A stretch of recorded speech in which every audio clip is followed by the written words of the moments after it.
Welcome everyone to the broadcast. It is great to have you all here tonight. Hello everybody. Happy Monday, everyone. I hope you had fantastic weekend, a great start to your new week. Here we are playing some more Last Epoch tonight. We have a brand new build. We're doing an Erasing Strike Void Knight.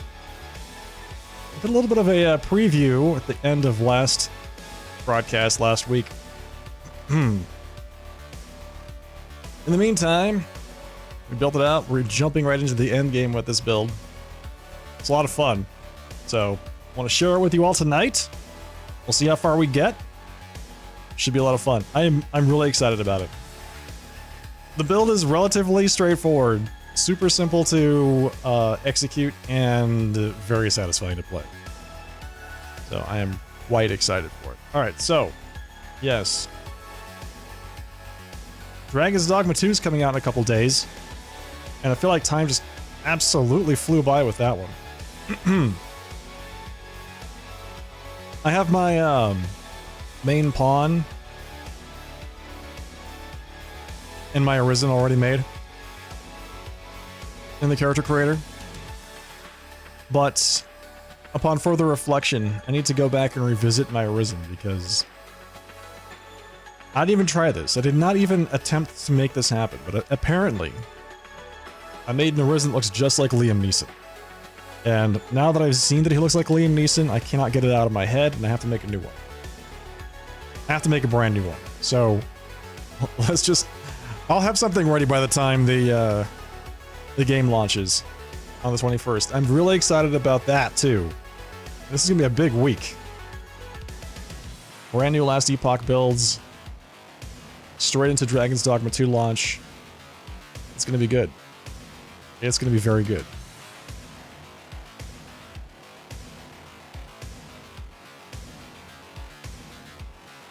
Alright, let me get started.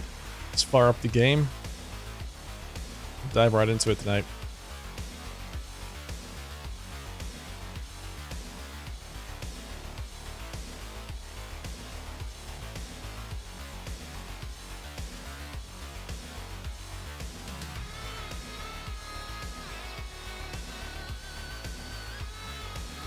Gotta say, Last Epoch has been an absolute treat. It's been a never-ending font of entertainment for me. Well, who knows? It's probably gonna end right around the 100-hour mark, which is where most of the games that I enjoy end. Alright, pause that.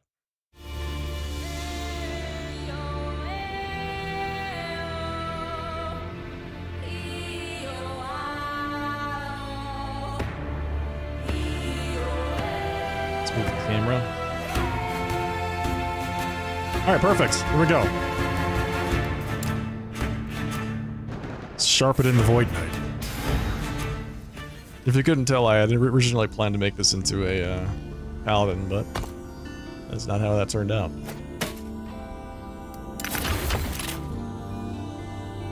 I have to clean up my inventory. Hungering Souls projectiles are fired in sequence and can all hit the same target, but deals 63% less damage. 1% of necrotic damage leached as health. 54% increased necrotic damage. Curse of Perseverance.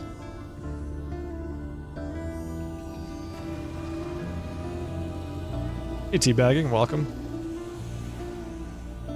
How's it going tonight? 12 Weaver's Will. Wow, that's a...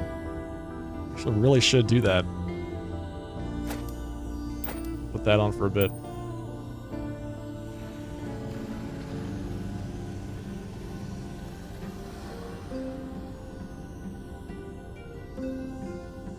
Increased damage if you have recently cast Devouring Orb. Armor shot on throwing attacks. That is a hammered in build, basically.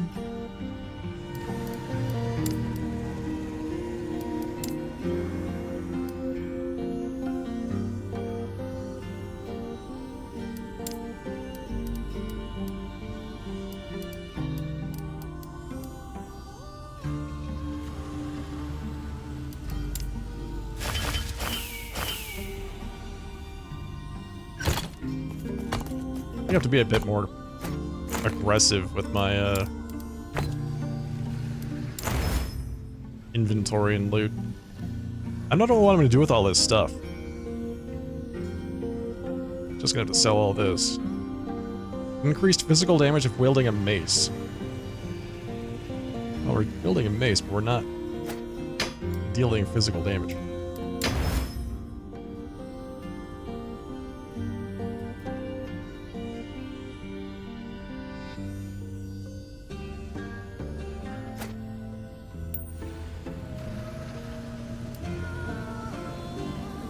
I think we sell the rest of this.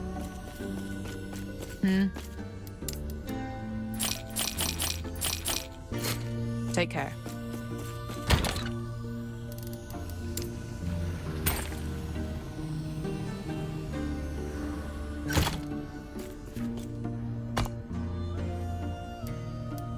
Alright, right into it. All of the outcasts. Huh, what we're doing? Apparently I was going straight for the exit. Just pick a direction and go. Return to the remains of the outcast camp to find any survivors.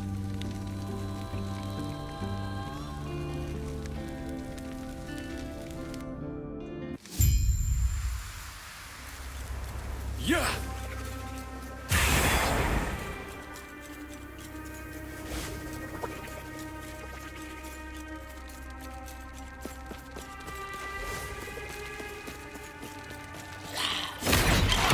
Are there any survivors here? No. Up there.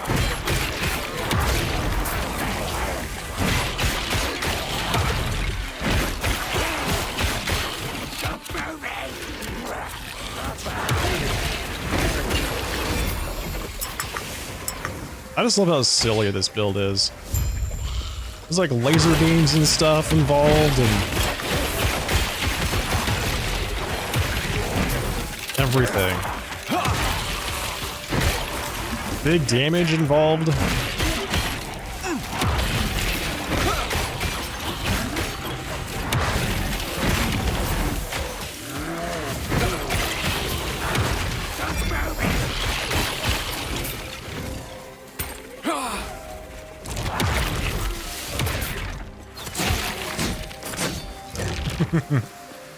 It's honestly great.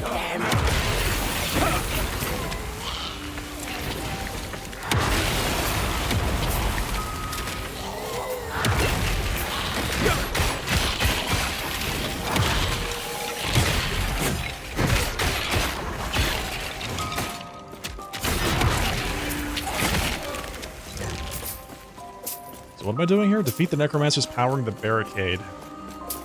Did I defeat the necromancer? Are we done with that? I think I did.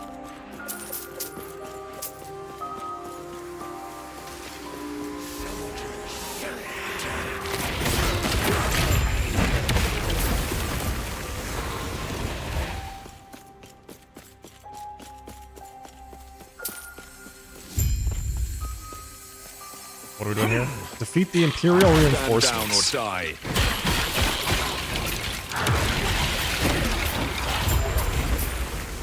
Okay, I guess I'm defeating reinforcements.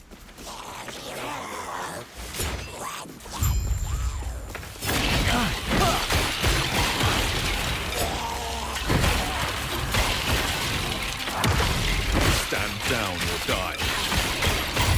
Boom. Not bad. Very straightforward. So let's see what we got.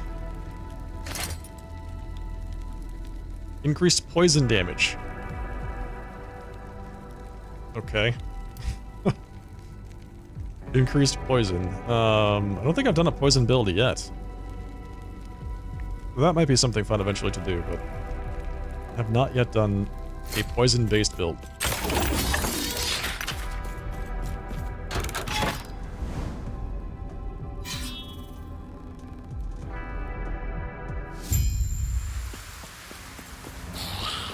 I was considering that as my next one if I intend to do this again at some point. Would be to do a poison build or some kind of damage over time.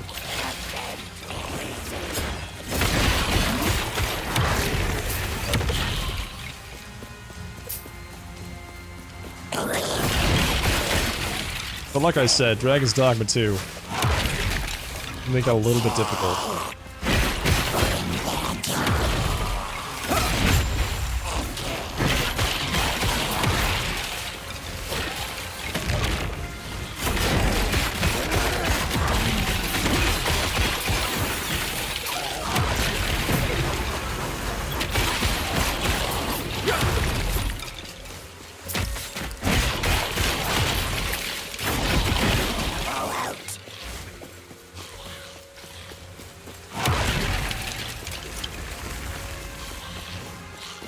Are we done with the lower square yet?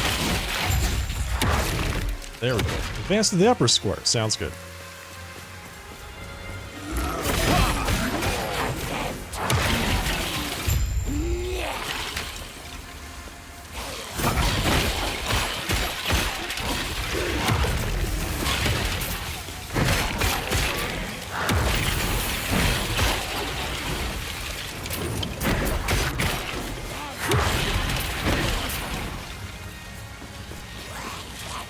This build is so silly. I love it.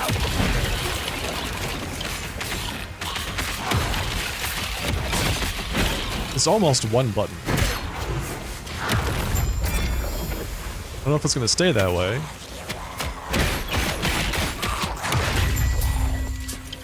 It's pretty close.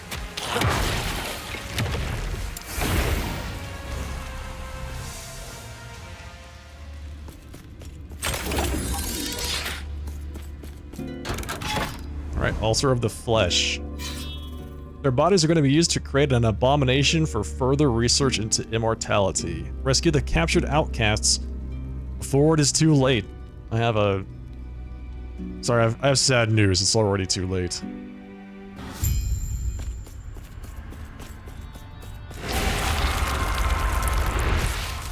Yeah.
Alright, here we go.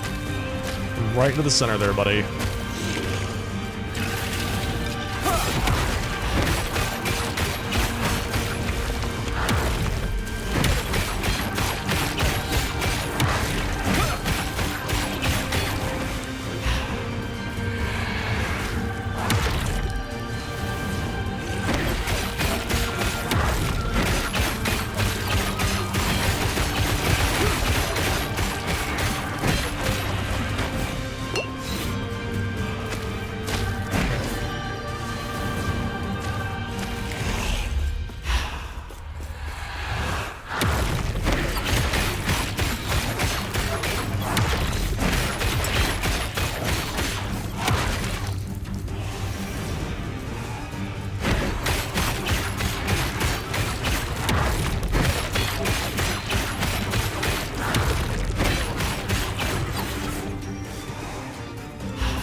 Alright, not bad. That's pretty good.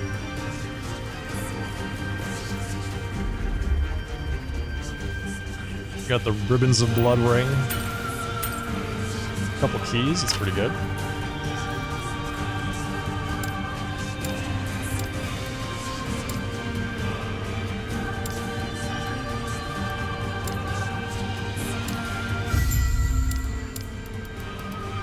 Alright, 5% increased experience, 40% increased gold drop rate, or 40% increased ornate idol.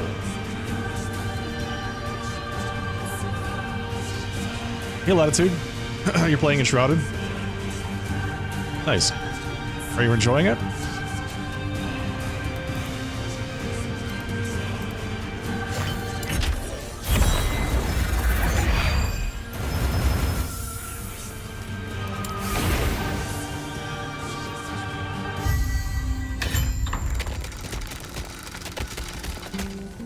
You keep dying, but you've been at it all day and night.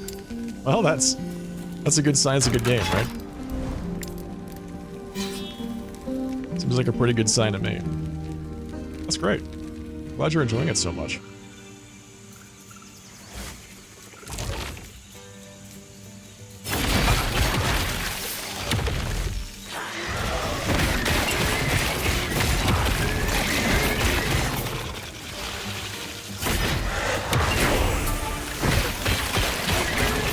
Alright, level 61.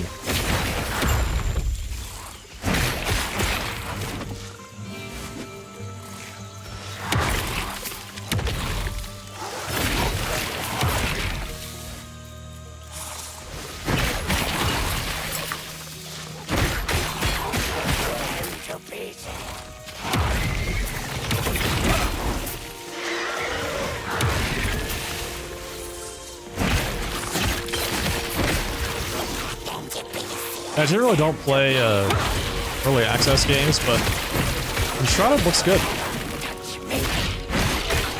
It looks good. I'm excited for the actual release.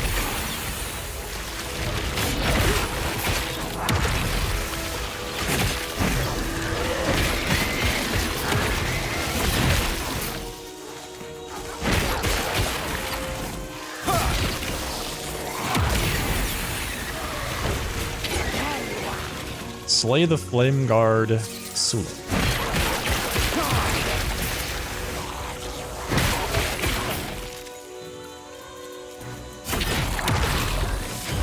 Stand down or die.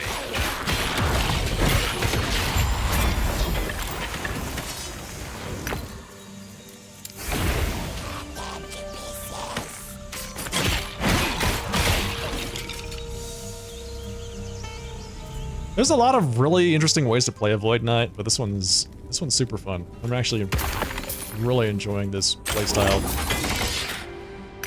It's very satisfying.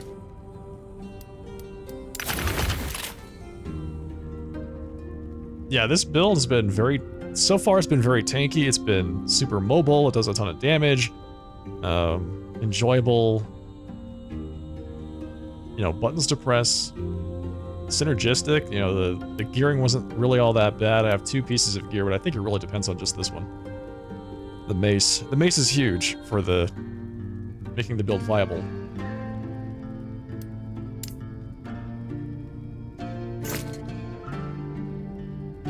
It took a little while to get started. I'll be honest, it wasn't super stable for a bit. Was a little fragile actually until I got that new weapon. That mace was really the turning point, and then everything just kind of clicked. And now it's just destroying everything.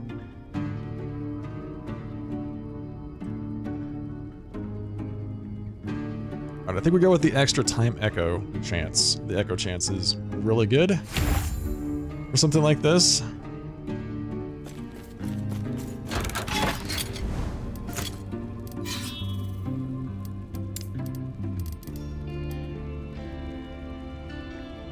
Sometimes just one new piece of gear can make or break your day. Yeah, exactly. That's exactly right. That's 100% what happened.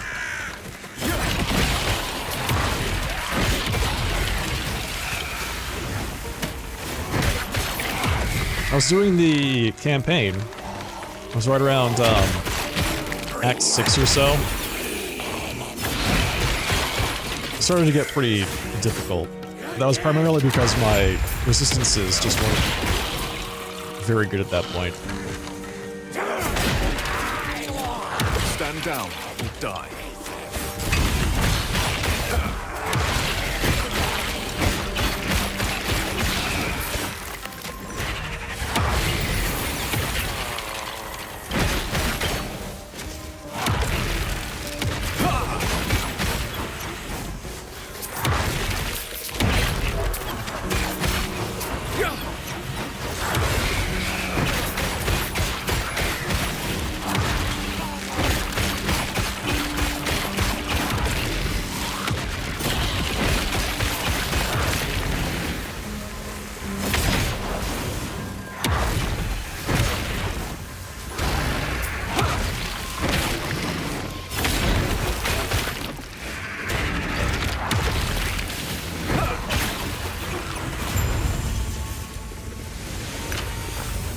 Yeah, we'll see how well it scales up into the end game, like the real end game. We're very early on still. I'm only level 61. But so far, things are looking pretty good.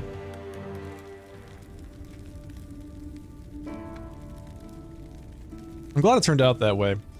As I saw a racing strike, I thought, man, this looks like a fun ability, but I have no idea how useful it's going to be. Usually the stuff that looks fun tends to be pretty useless as the game goes on. But thankfully, it's looking alright. Also went to Ring of Shields, okay. Put this over there. Damage dealt to mana before health. Interesting.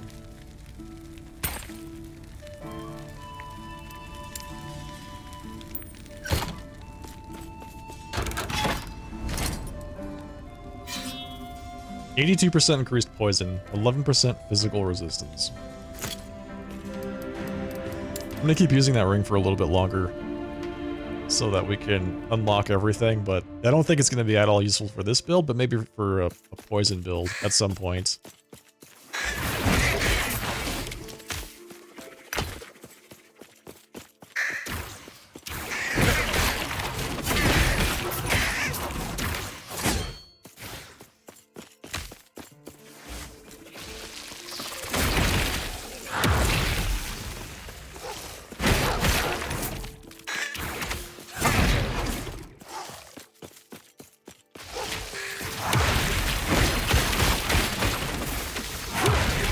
Stand down or die. Slay enemies to locate the storm cage. And then destroy the storm cage.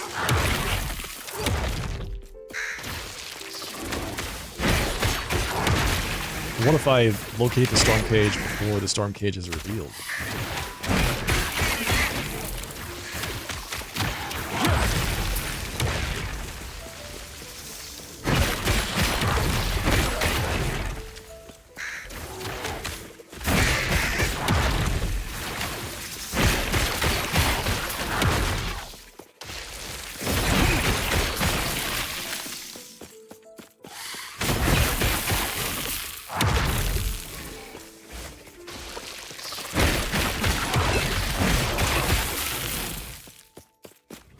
Yeah, I think I would like Enshrouded, but I don't generally play games that are early access.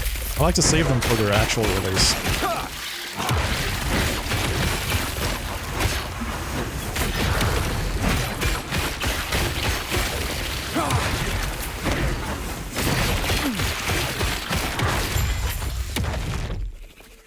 I've seen some folks play it. It looks fun.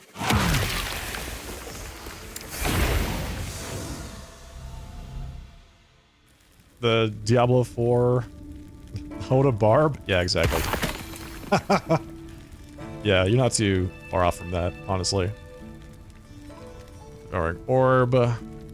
Increased void damage, spell void damage, physical resist. That's a promising spell, or a helm.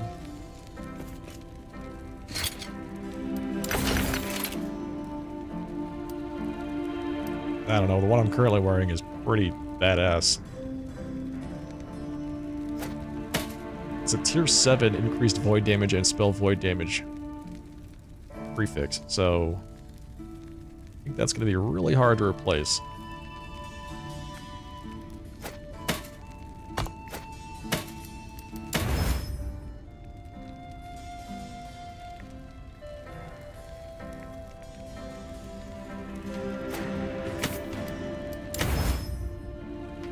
Yeah, the Hammer of the Ancients in this game.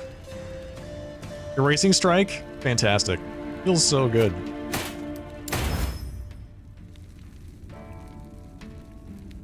Stun Chance. Attack speed, melee damage leached his health, armor and reduction from critical strike damage, and endurance. Those aren't bad. Got your Necromancer with Wraith Lord. Nice. I hear a lot of good stuff about that build. I don't have the helmet to really make that work. Once I get that helmet, I think I would like to try that out at some point.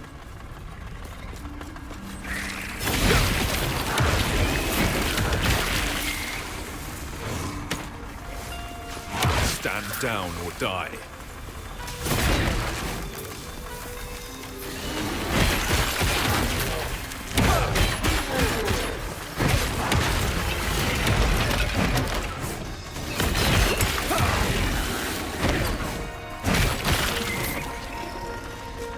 It's funny to me that the Sentinel is the Barbarian, basically.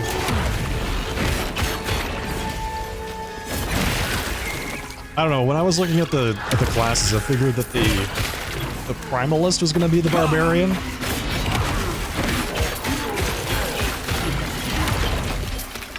It's interesting to see that they chose to do the Sentinel, who's both the Paladin and the Barbarian.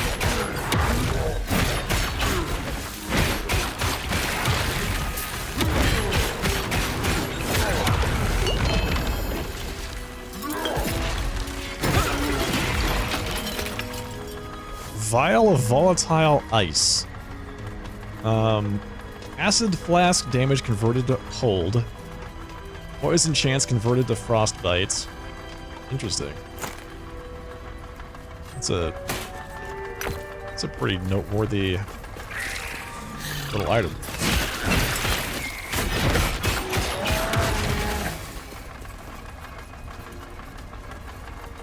You can walk through with the Wraith Lord. Ah, that's awesome. That's great. It's really cool to see that.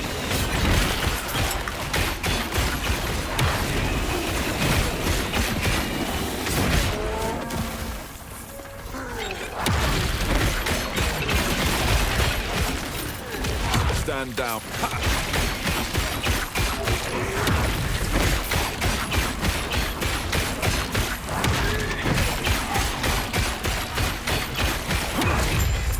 Those are some of the most satisfying builds, I think. When you get to the point where you can just walk right through the entire area, just go straight from the beginning to the end, and that's it. Those are great. Those are really fun. Solid feeling builds. Sword and board class, but not quite the tank. Yeah, exactly. Yeah, it's a little bit different. Sword and board, but not quite tank. The Paladin, I think, is pretty tanky, but the Forge Knight, I don't know. The Forge Knight's got the hammer thing going on with the throwing damage, so you can get some really cool hammer-based builds with that. The Void Knight is just like, their entire tree is just about doing more damage.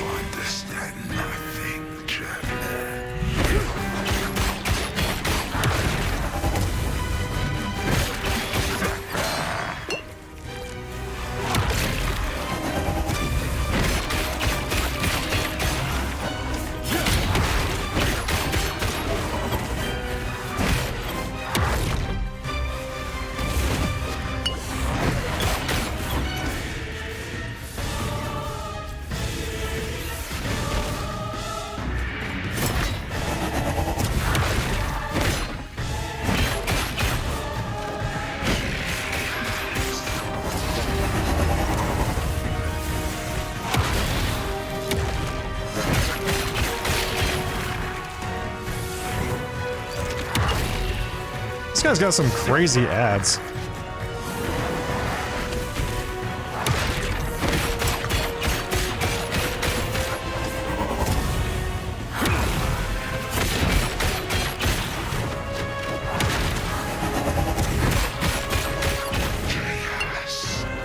Oh, almost got myself one shot. Again.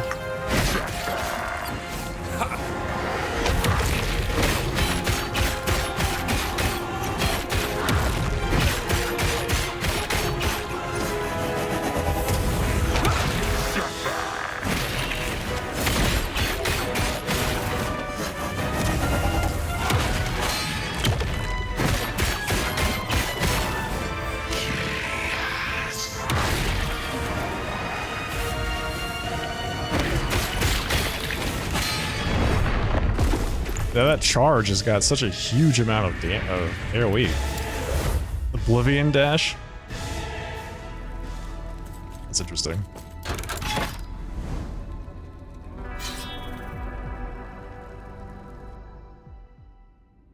Gotta say, this combination of abilities is not great. Ads and ads and AoE and ads.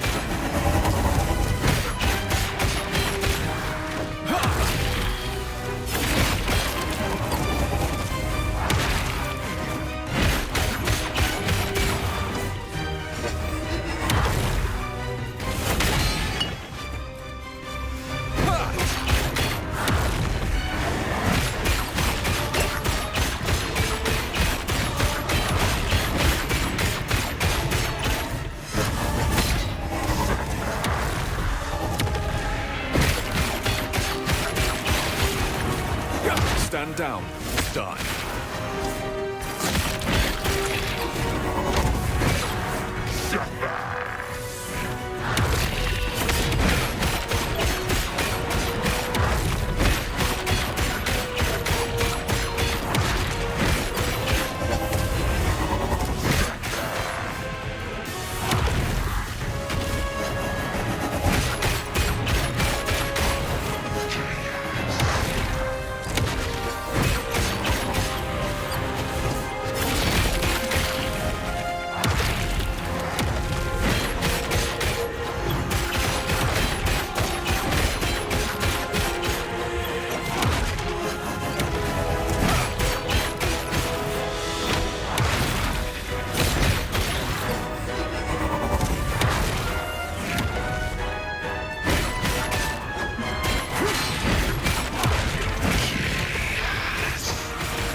Away from me. Oh god.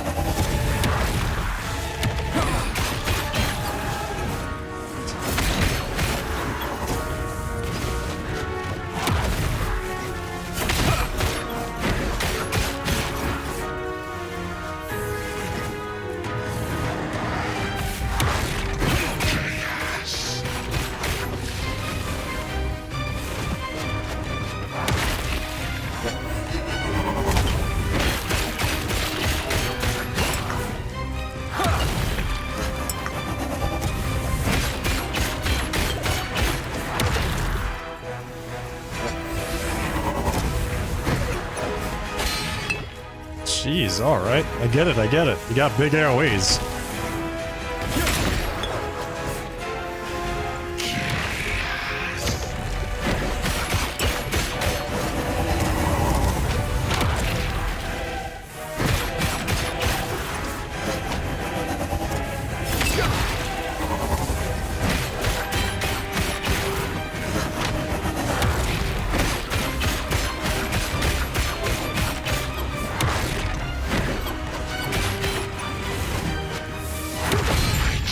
Return, but what's of yours?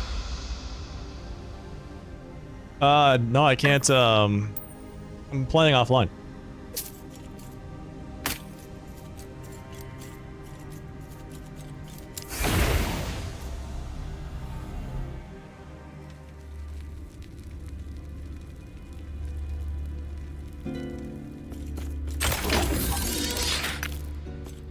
Why offline? I enjoy it more than online.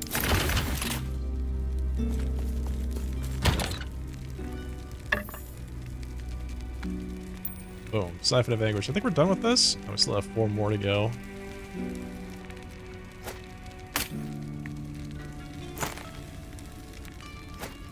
Let's see. Throw damage. Fire over time.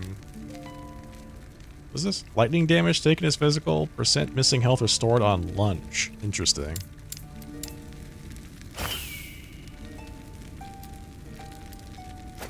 Rip to the fun side? What do you mean? This is more fun than playing online, so I think it's perfectly fine. Take care.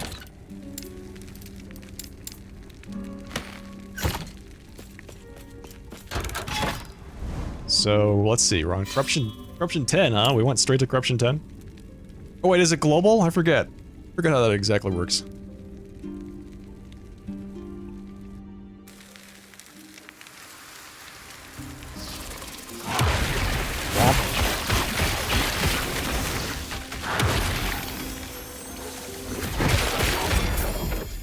Yeah, I don't play this game with other people, so I don't see the need to play it online.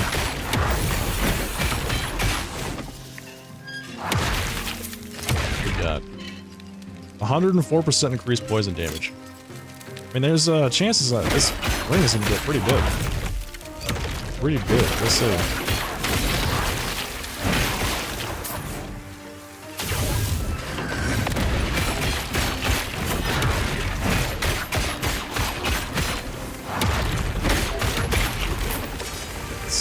Roots of Sparks. I've been looking for these. Frenzy after traversal and the 7% increased effective frenzy. Been looking for a good pair of those.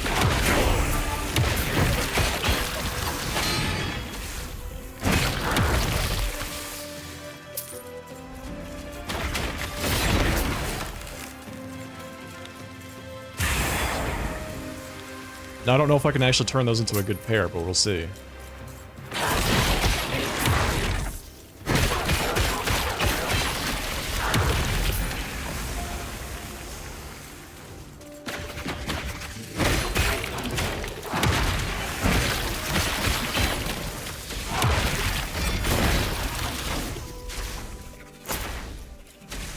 So where is this thing? Someone way over this way? Hey, just watching YouTube, welcome. Appropriate name.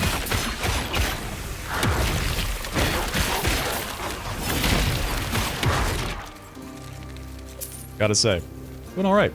Thanks for asking. Stand down or die.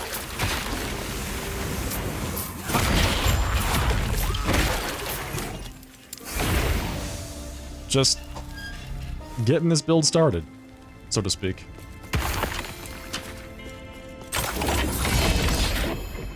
Villager's Gold. Ooh. Increased leech rate.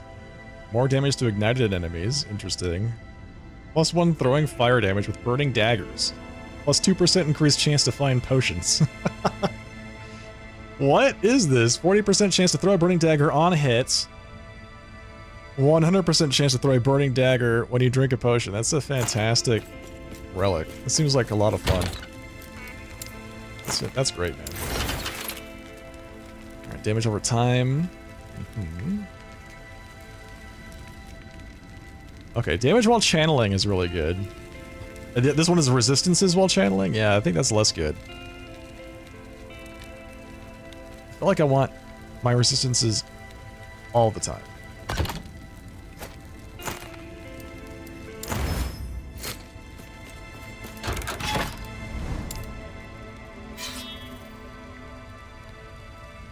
Your third build? This is my third build too. The first one was a Meteor Sorcerer.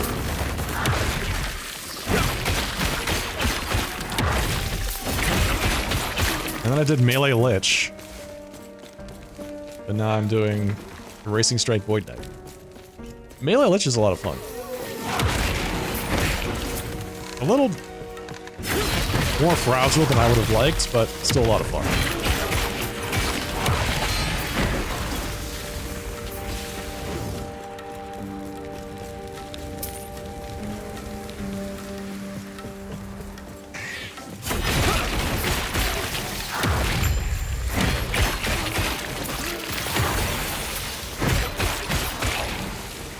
What are we doing? Slaying Orkirian the Rampant?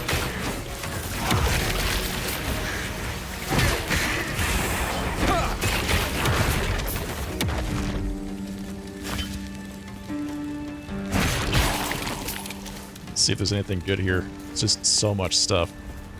Lighted Small Tyran Idol of Iron. It is actually the same thing. Pretty close. Alright, I think we're good.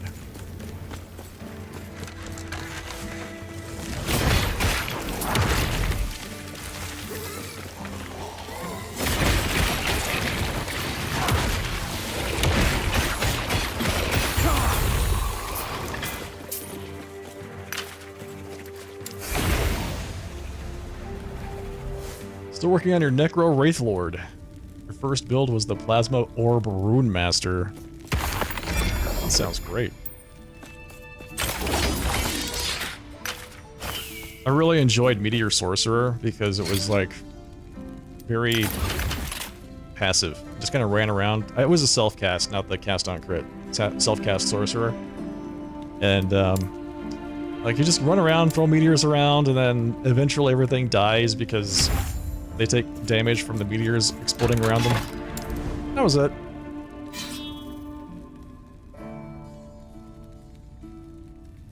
Very satisfying, but like really easy to play.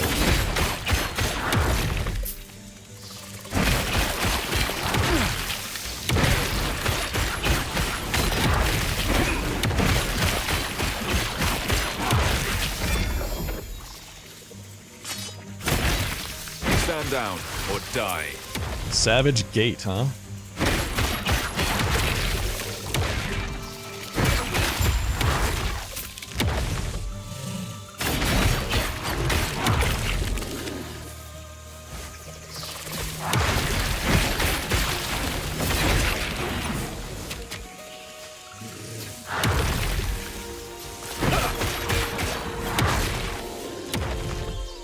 I still haven't really increased the AoE for this as far as I'd like to go. Stand down or die. Eventually, I'd love to see how large the area of effect can get for just the Erasing Strike. It seems like it can get pretty obnoxious.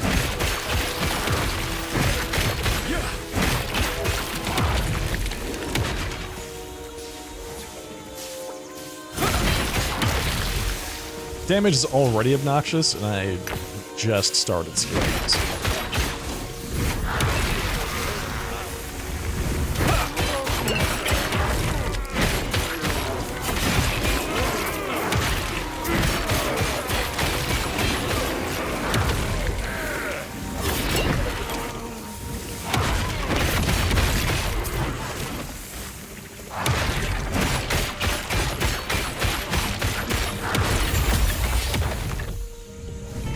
Hey, not bad, not bad.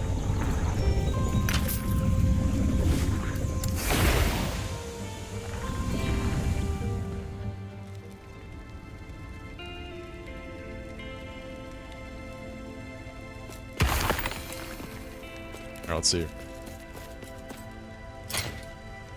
Okay, we're done with the upgrading of the ring.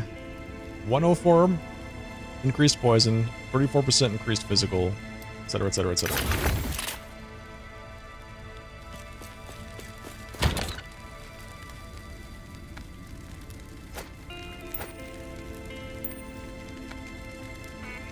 Fire damage taken is physical. Okay.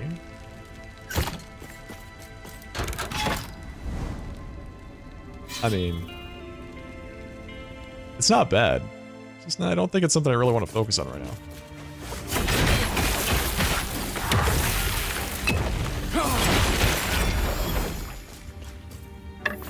And for whatever reason, I feel like ice damage hurts more than any other type of damage.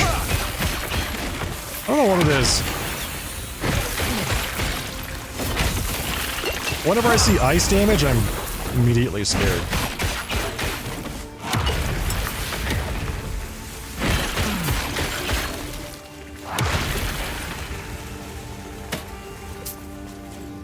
Maybe it's just because I've died so many times to random things during the campaign.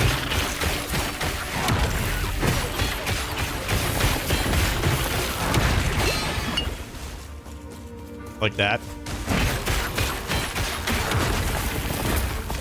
That was really close to a death right there.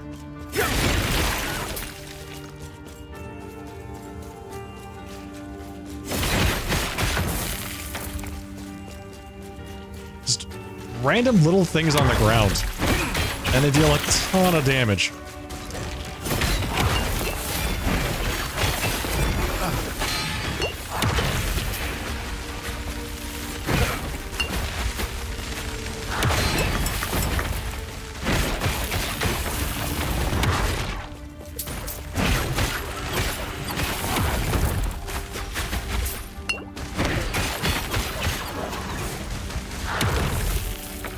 really hard to see those little white circles on the ground that indicate where the avalanche is going to go.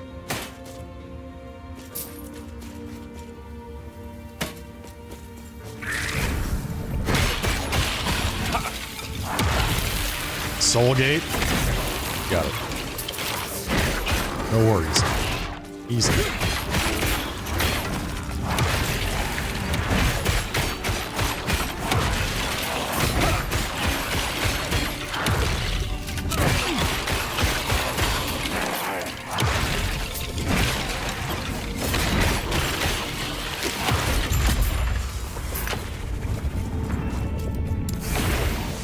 Yeah, it's just, there's two of them. I think it's lightning damage and frost damage. Everything else feels fine, but those two just feel like they hurt more. I have to pay attention to my hit points that much harder. Might do a dungeon tonight, maybe a couple dungeons. I've only ever done Lightless Arbor, and I need to actually get around to doing the rest of them.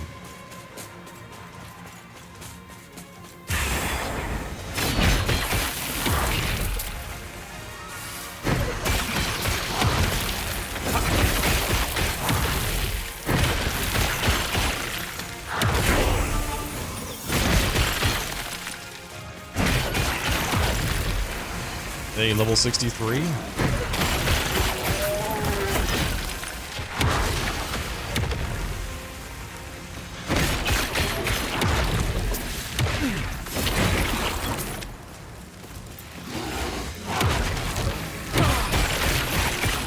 Stand down or die.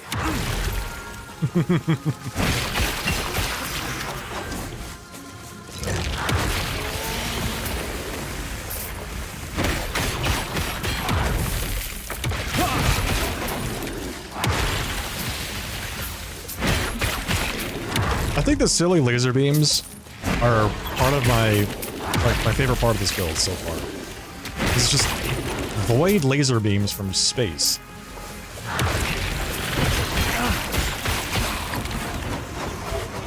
That chase everybody around. And actually deal a lot of damage.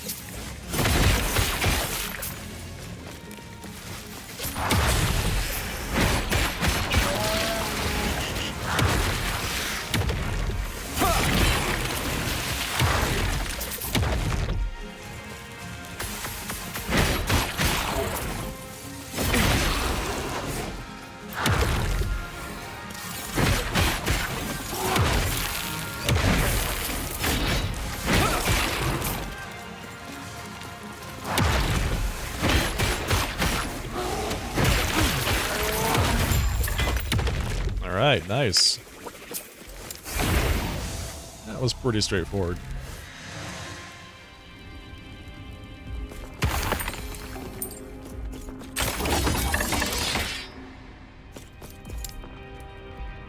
Okay, increased melee attack speed. Right. Extra echo chance. So this is gonna put me at 30% echo. And if I like to take this node, then that's 40% total echo, but it does increase the mana cost of all of my abilities by 10%, which I'm not a fan of, but it seems like a pretty small price to pay for an extra 10% echo. 24,580 DPS with the erasing strikes so far. Now we're over 25k.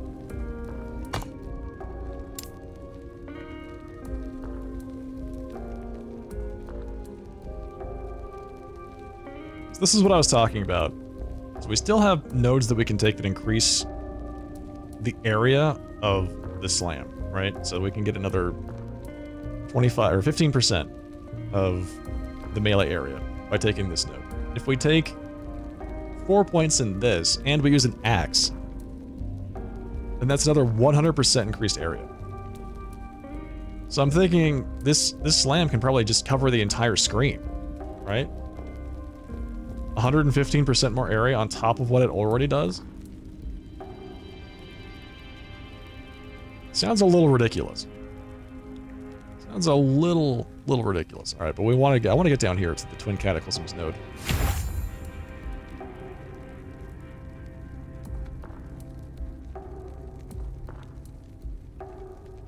Which honestly is a ways away. Is that 3 points in Mark of the End? And then we can get Twin Cataclysms.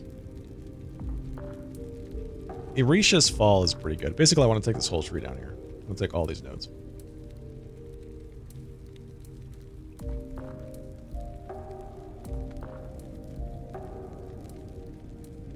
Adding base crit chance to it is also great.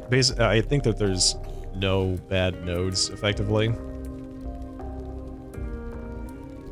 Melee damage versus 12 stacks of Time Rot plus 100%. Bleed from all sources is converted to Time Rot chance for Racing Strike. And effects related to bleed now depend on Time Rot instead. And then if it has 12 stacks, you do double damage. Fantastic. Crit multiplier. So that's another 9% chance to crit. 50% crit multi. You can make it cool down a lot faster, but it increases the cost by quite a lot. Racing Strike crits have a chance to grant you a Void Essence. Have that through a passive, actually.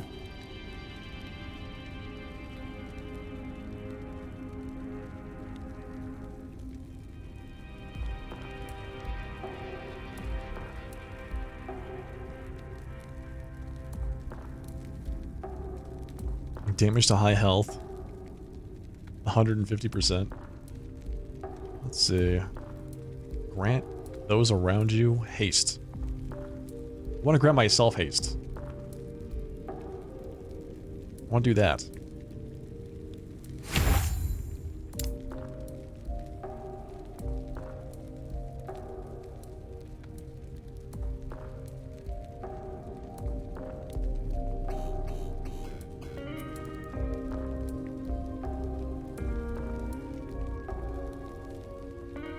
While spinning, you cast Abyssal Echo every 5 seconds. Man, that's a long time. What? 5 seconds?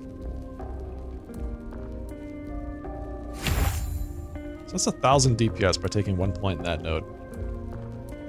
It's not bad. Physical penetration with mace, 10% per point. I'm not dealing physical damage, so... Area with two-hander. This might be good. We might go all the way down here. 40% extra area? I like that. For Warpath? Yeah, sounds good to me.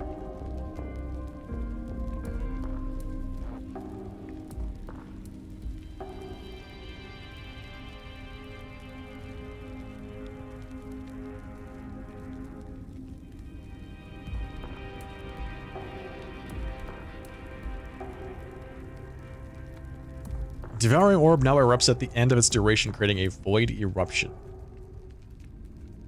What is a Void Eruption? An orb of pure void energy seeking out your enemies and destroying them.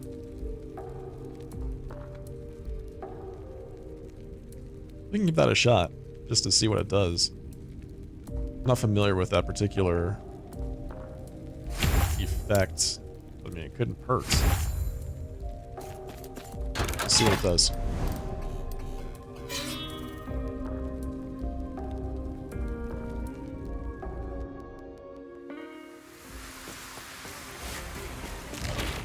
Slay enemies defying the Stygian Warden.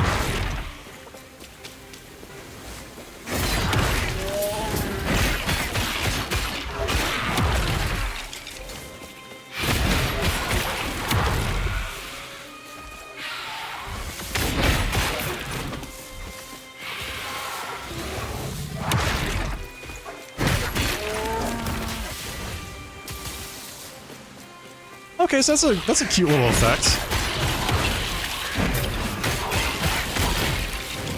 Not sure it's anything worth, you know, writing home about, but it's a fun little effect.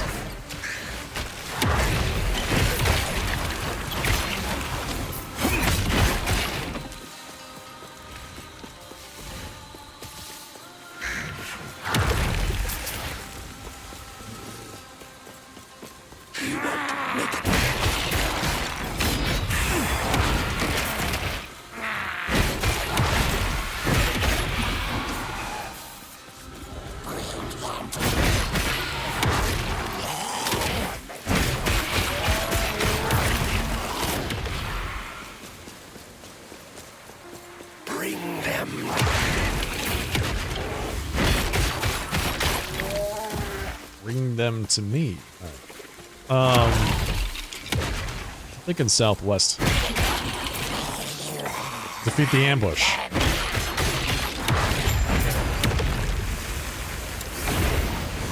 That was a very disappointing ambush, I gotta say. They just up and instantly vanished. Second rainbow edge, nice.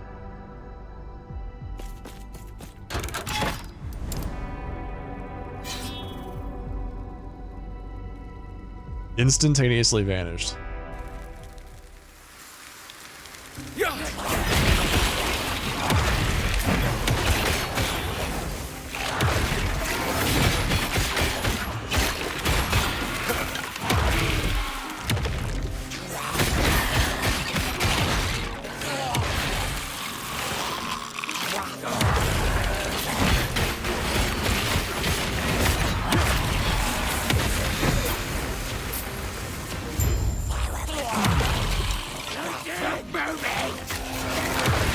Alright, slay the bone furnace.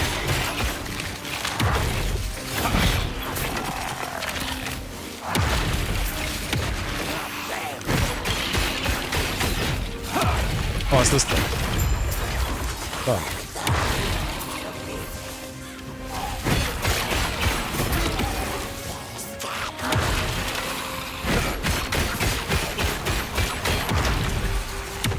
Stand down or die.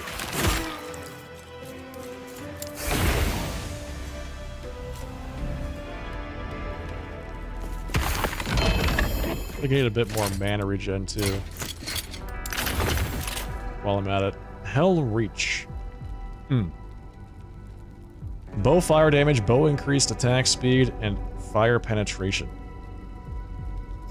Does it seriously have no level requirement? Just use that at level 1?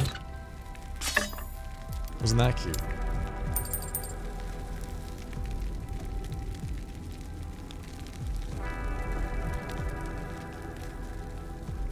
Manifest armor. Anomaly.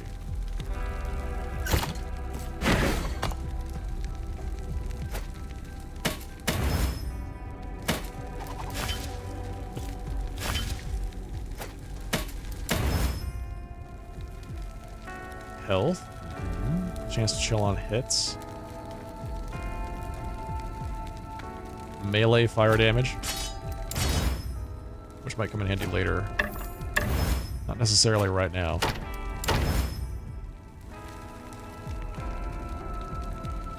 Shield throw. Chance to create void essence on kill and ignite while at high health. I gotta say, some of these are very niche effects. I don't know if I would actually use them.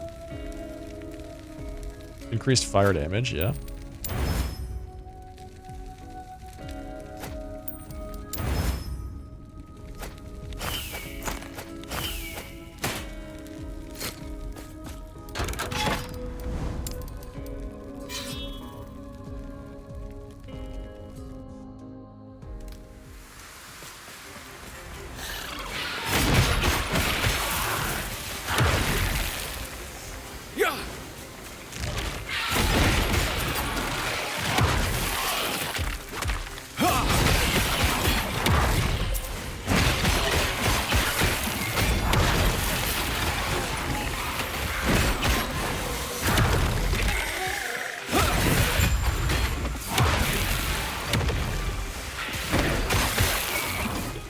Seal the vile gates.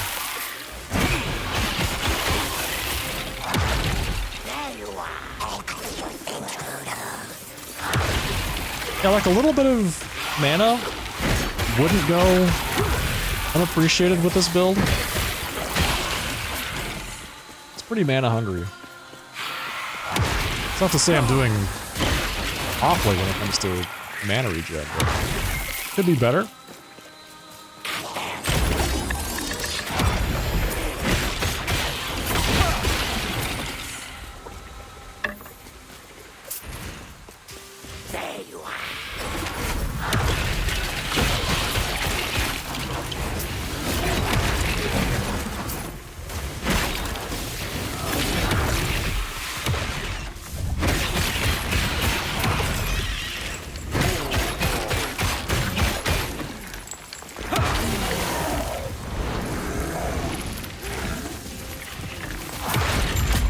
Wow, my little void explosions were one-shotting those guys.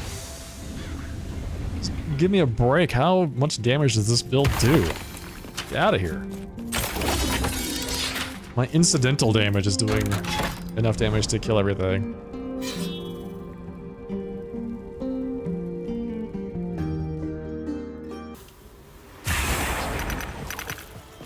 Sentinel level of Manifest Armor.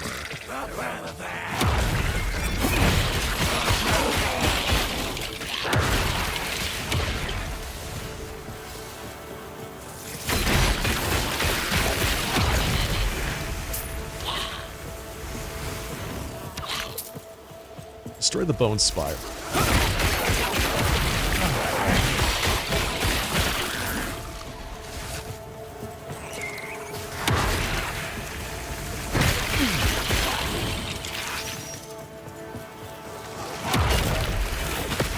One of the nice things about this build is you can actually use the Orbis rings to give yourself enormous amounts of leech rate.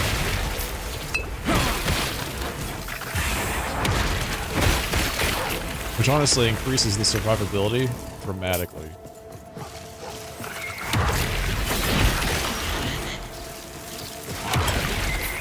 It just feels like it would be a little bit more, I should say, very squishy.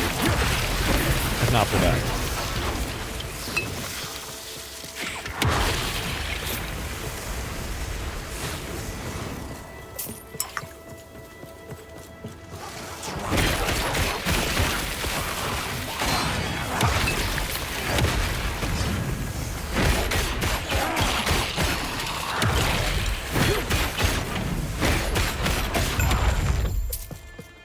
Hey, nice.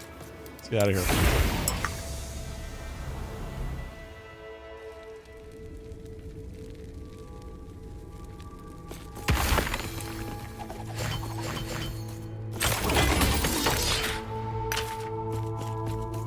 All right.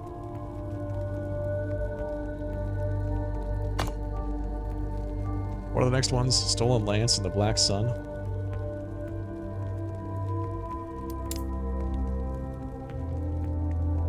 Do the Stolen Lance.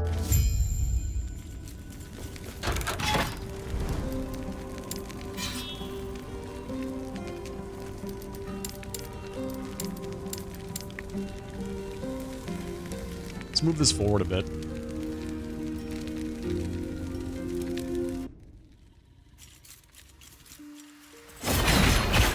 Stand down or die.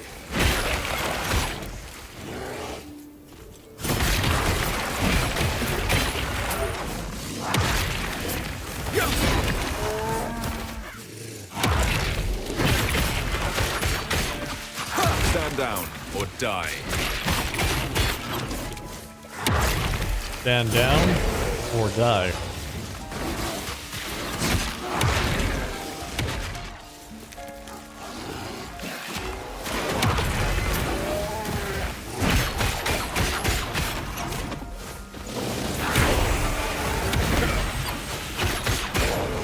Yeah, this is what I'm talking about. We just ran out of mana there, so it's just a little bit more sustainability than, or I should say, demand sustainability required than what I currently have. I think we can fix that.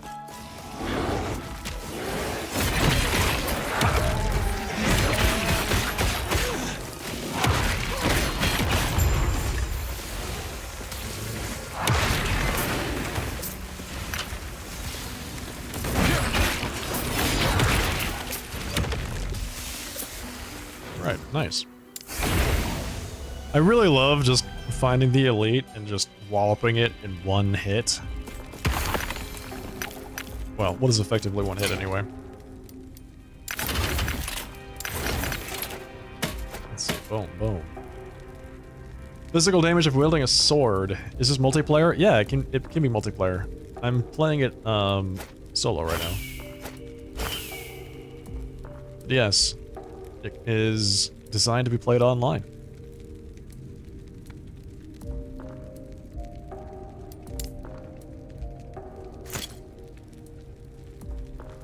Okay, I'm considering taking Avatar of Regret. I think it'll work, especially because it gives me a huge echo chance. I'm not entirely sure how the reduced attack speed is going to affect this build, so I have to be prepared to spec out of that. It makes it feel painful in any way. Is there interplayer market? There is. Yes.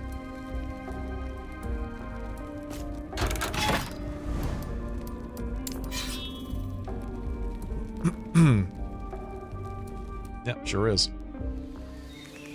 It uses, I haven't used it, so I don't know if what currency it uses.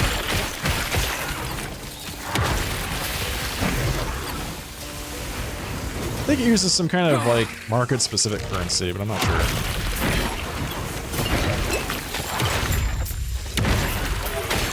I don't think it uses gold coins. Right, because you find a lot of gold in the game, but I'm pretty sure that's not the currency that the market uses.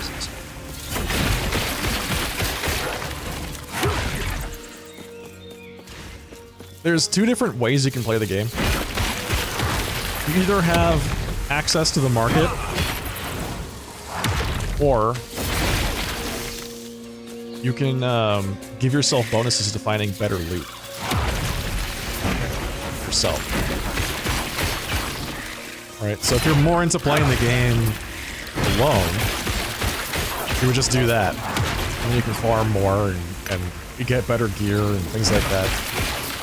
If you're interested in playing with other people, then you go with the market, and then you rely on other people to find the gear that you need, and trade with them.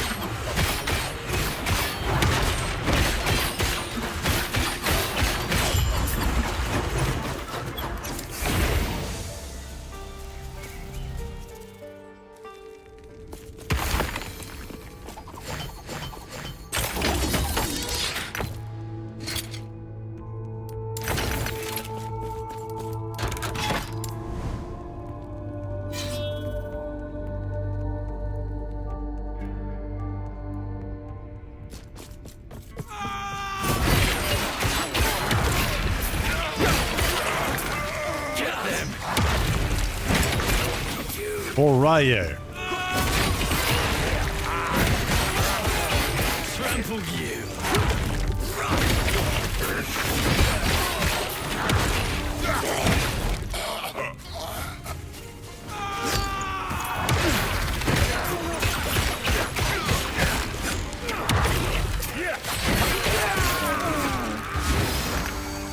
Ooh.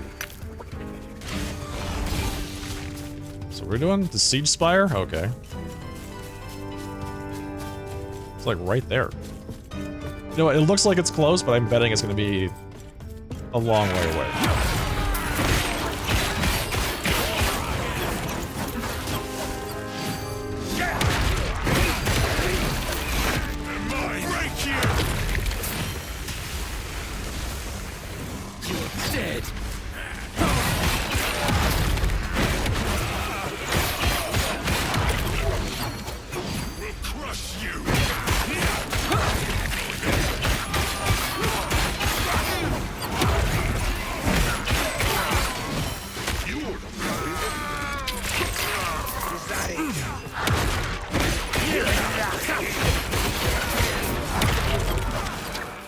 Not even going close to the right direction, but whatever, man.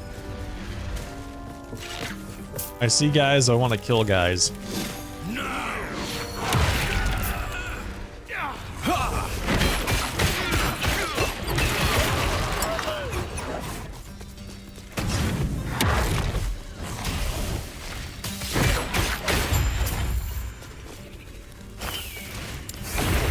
I'm looking for idols or gear that increase void damage or racing strike specifically, and just like my meteor build, I feel like I'm finding everything but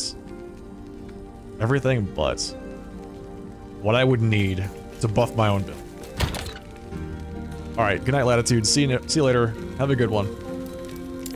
Let's see. Boom, boom. Store those.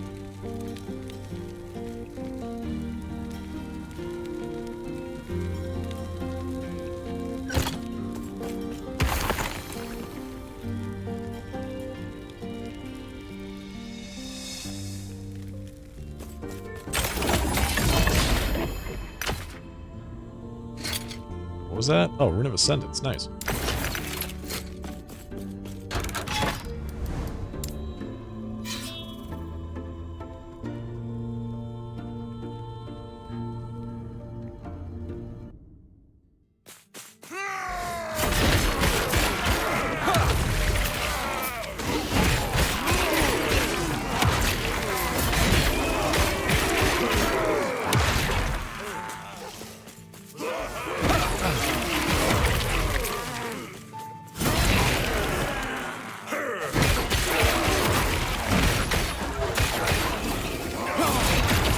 Yeah, I was pleasantly surprised with just how well this seemed to work in terms of damage and survivability.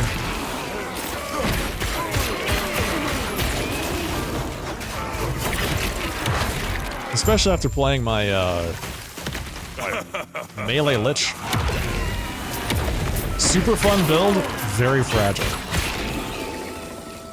It felt like. I always felt like I was going to a lot of trouble to try and improve my damage. But every time I improved my damage, it would come at the cost of survivability.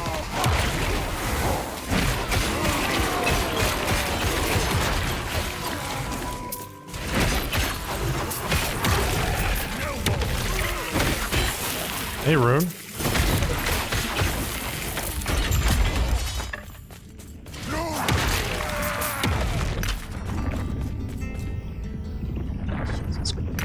Alright.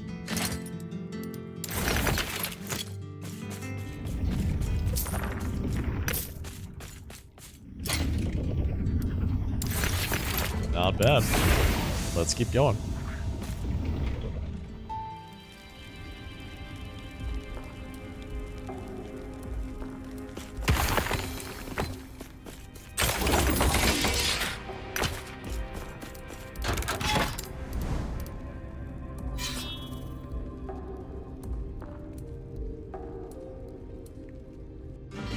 Hey, Rune. Welcome. Oh, good. Good. That's great. Thank you for the compliments. Appreciate that.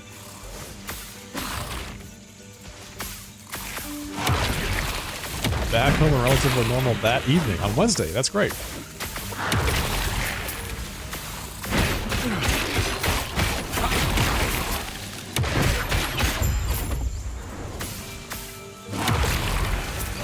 Slash Story Axe, The Burning Sky.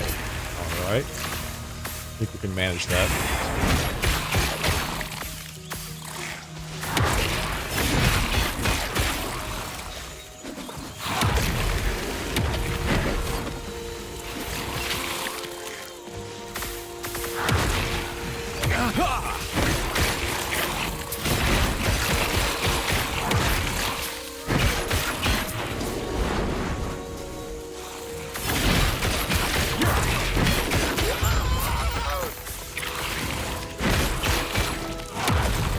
There we go.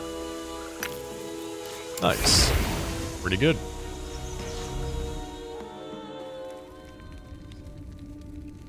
Hey, that's great, Rune.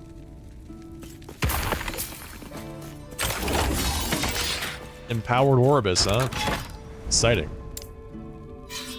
I haven't yet stuck with the build long enough to do that. Maybe this one? We'll see.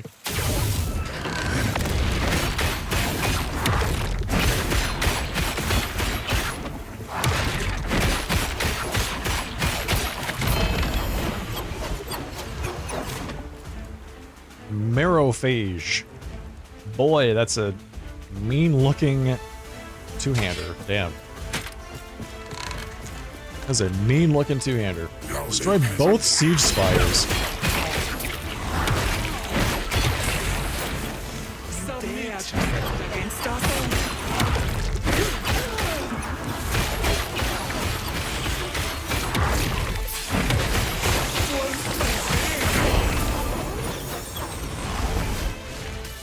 Also, the arrow guard, don't need that.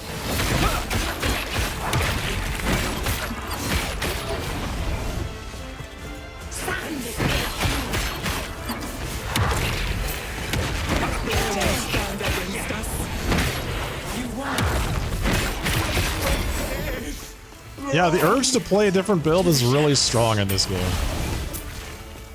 It's really very strong.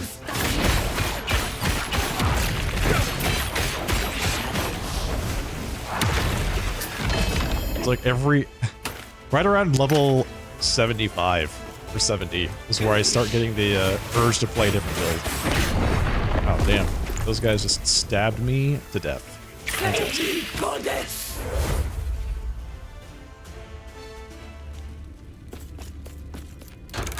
Fantastic.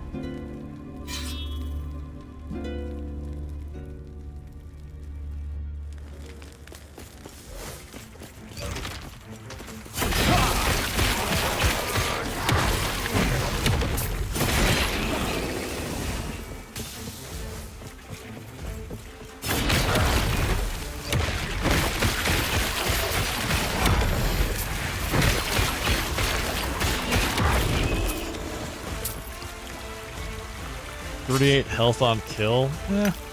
Eh.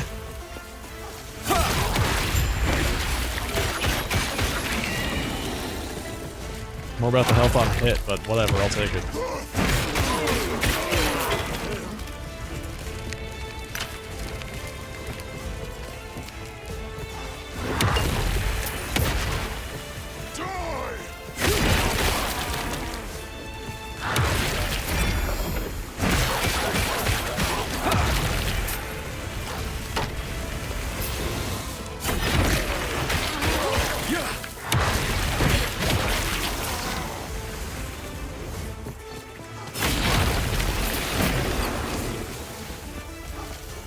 Stand down or die.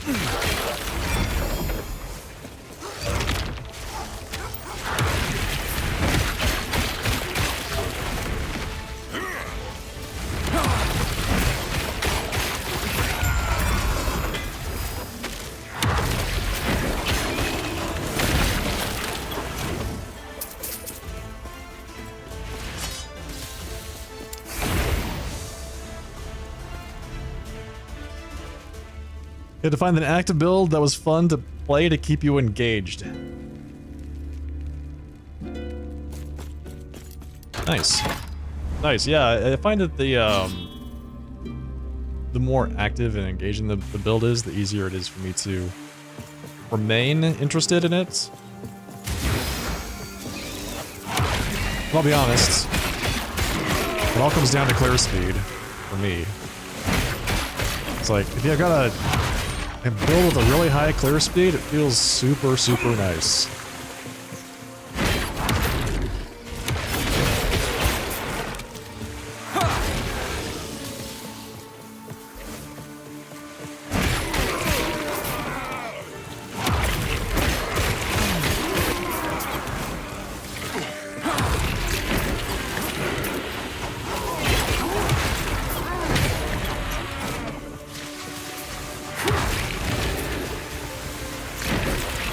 Stand down or die. Apparently this map is not very well optimized.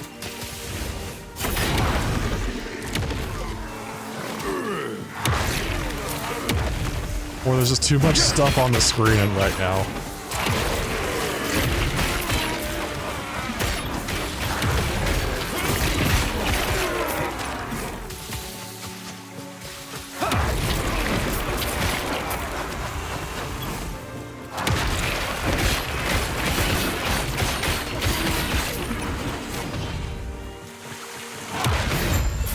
Yeah, I think there's something wrong with this map, because the frame rate just took a huge, huge dump right there.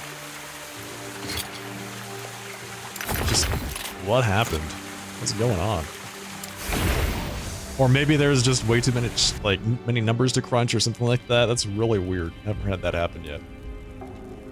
Yeah, no, this build just, it's great. Big, big damage.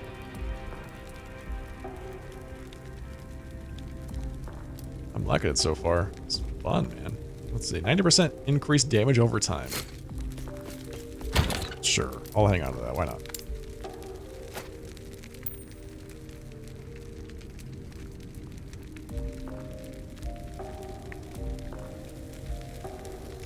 Frostbite on hits. I think I've got a pair of snowdrifts. I do. Marrowphage. Unique winged blade. So we've got big damage, melee damage leached as health, less damage taken while leeching, increased damage, +1 to all skills. When you shatter a two-handed sword while you have Marrowphage equipped, it absorbs the shards you would gain, using them to gain legendary affixes or replace its existing ones. Say what? The hell? This thing's crazy. What?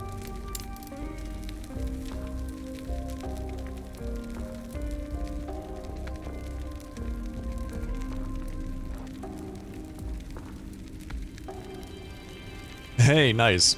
That's a great rune. Congratulations.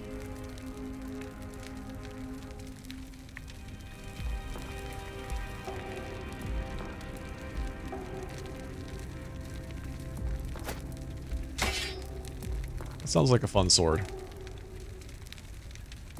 Sounds like something that, so what was it? You can feed it, so I can just feed it this. So if I put this on, and I take this sword, and then, what was it? Shatter? Now it gets 55% increased void damage and 4 health on melee hit. That's pretty wild.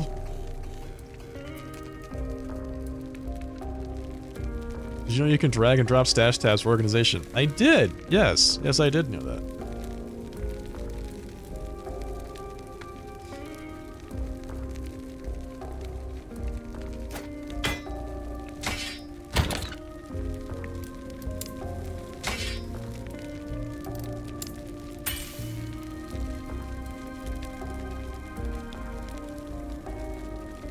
The cost for new stash tabs was lowered in the last update. I heard that they lowered the costs. I don't know what the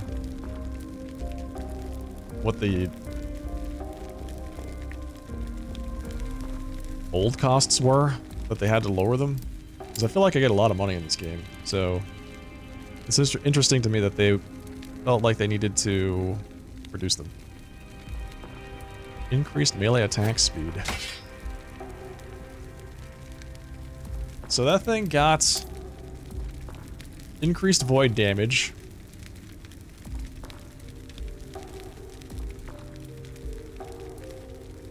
Or health on melee hit.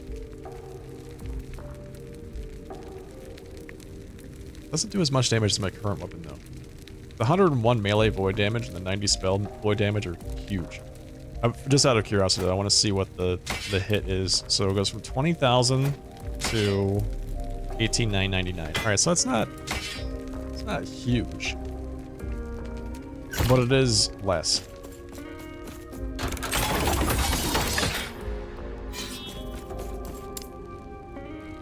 Okay, so Avatar of Regret is fine. Feels fine.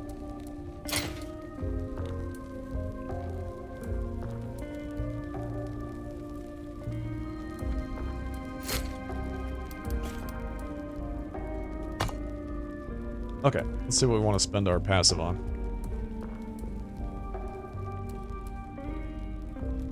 I don't think I need World Eater anymore. I have an enormous amount of leech coming from my 2 rings. So that's what? 33% increased leech rate. And then 7% melee and void damage leached his health. Pretty crazy. Let's see.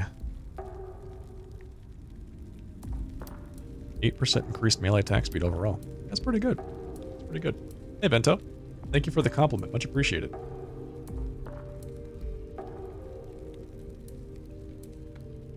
Sitting at the 64% increased move speed. These boots and this weapon have huge synergy, by the way. Can you get a close-up of the tie? Yeah, sure. There it is. The tie.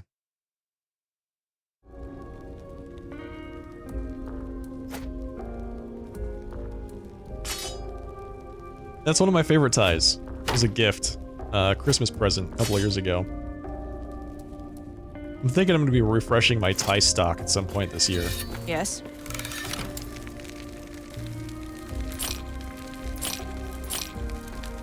I have to hang on to some two-handed maces.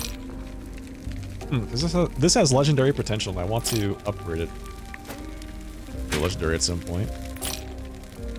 So.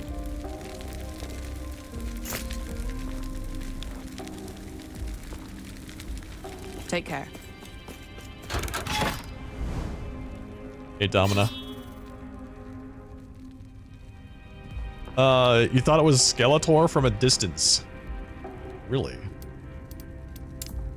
I mean, that would also be fine.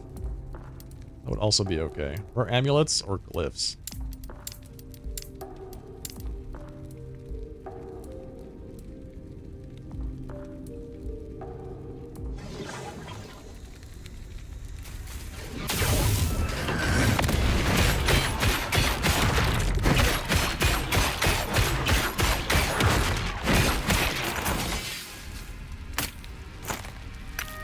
Poor guy really did not stand a chance. What are we doing? Slave the gold elementals. Alright.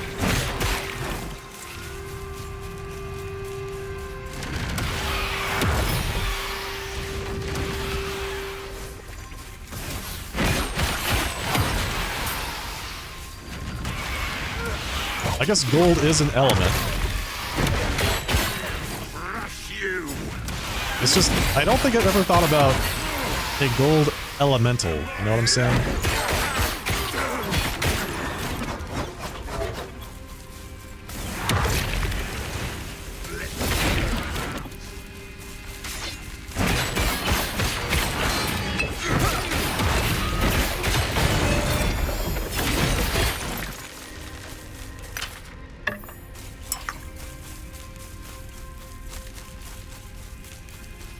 Alright, sounds good, Ruin. Good luck.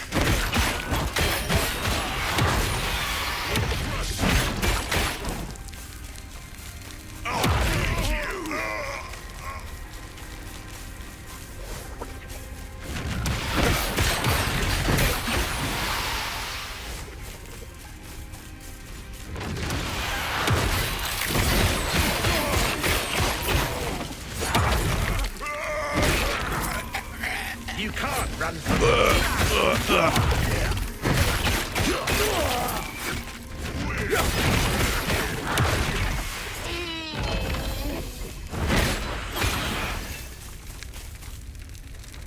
Oh, nice. Getting that legendary potential prismatic gaze is not bad.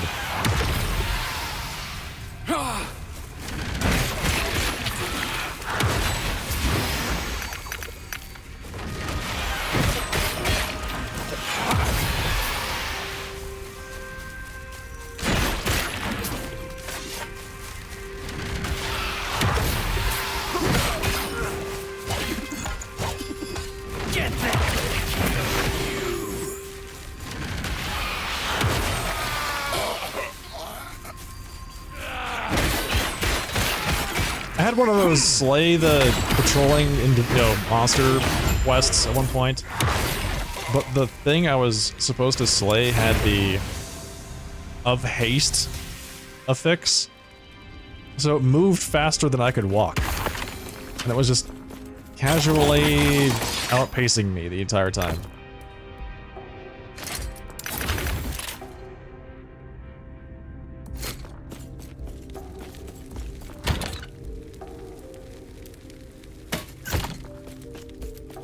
Imagine a Warpath spin that's 400% faster.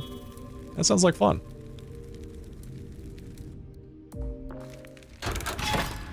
I only have 8% attack speed.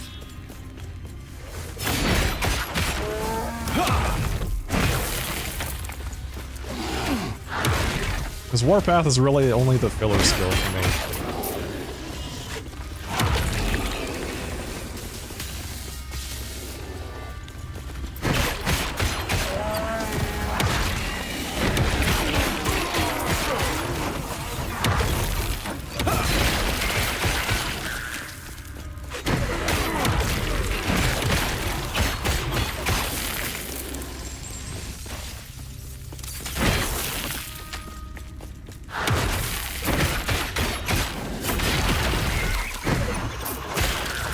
Eventually, I'll grow out of it.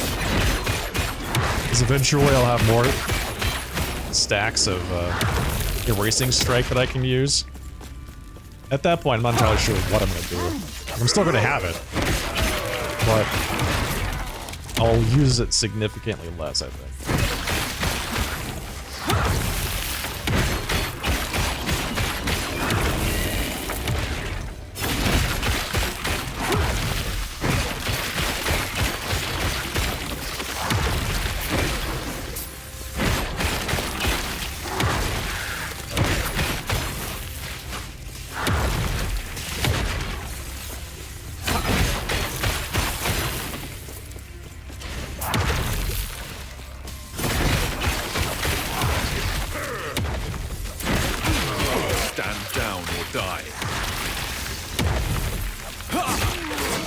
Wham! Feels so good.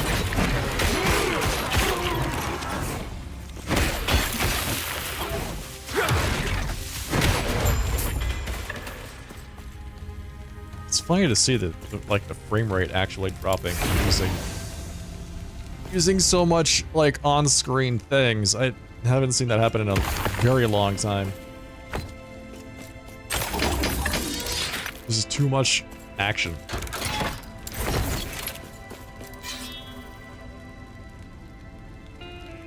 Alright, claim the Blessed Horn. Here we go, let's do it.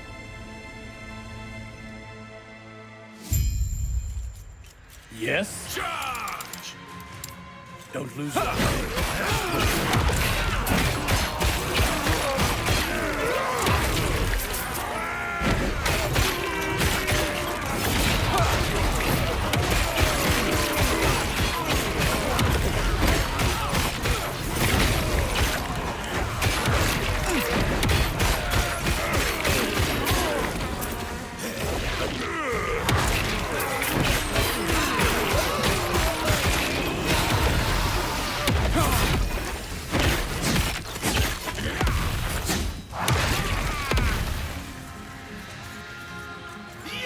Wham!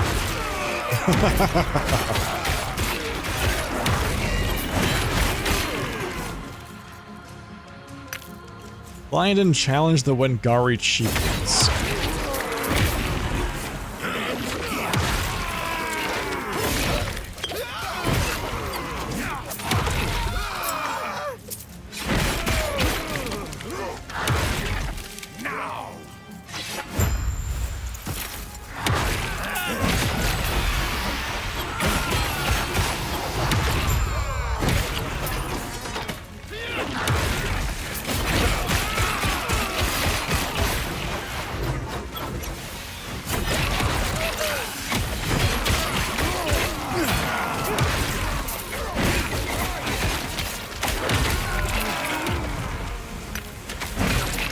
The laser beams are really fun, I gotta say. It's great because they just melt everything.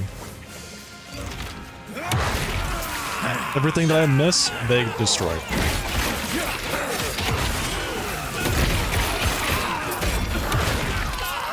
Hail and well met, Gagolian. Thank you so much for that raid. Welcome everyone from Gagolian's chat. I hope you're having a fantastic night tonight. Welcome, folks. Hail and well met. This is your first time here. I'm the sharply dressed man, and we're playing a little bit of Last Epoch tonight.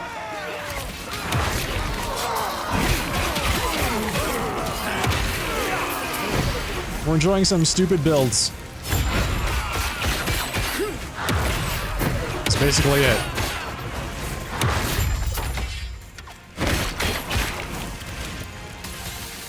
This build does a ton of damage, and it's super brainless.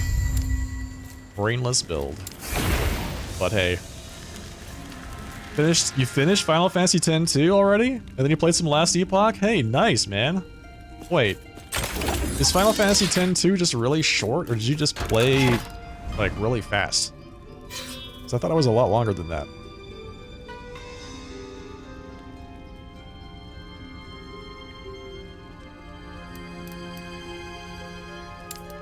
You ignored all the side stuff. Okay, yeah, that makes sense.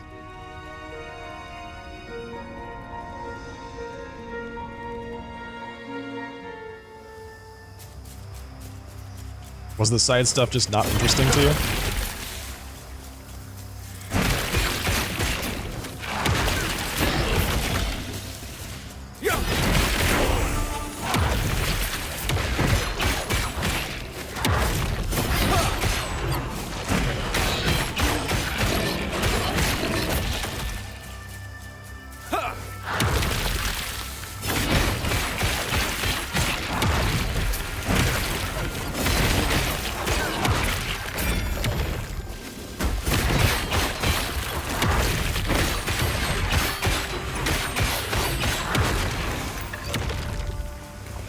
Alright, slay both of the siege golems. Not that interesting or much incentive. So it's like this Scarlet Nexus side quests. I was so disappointed in the Scarlet Nexus side quests. I thought that they were like so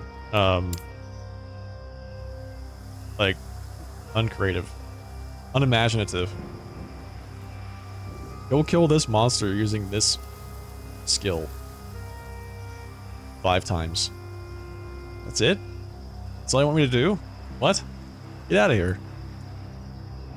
Yeah. I got you, man. Okay, so we're looking for some more damage. Haste? Whenever you use an ability that reduces your mana below 0, you're granted haste? For 1 second. Yeah, no thanks. I think we go with the woe. Stack that up 8 more times. And then we might start taking some strength for scaling. Strength and health. Seems pretty good. Throwing and spell void damage.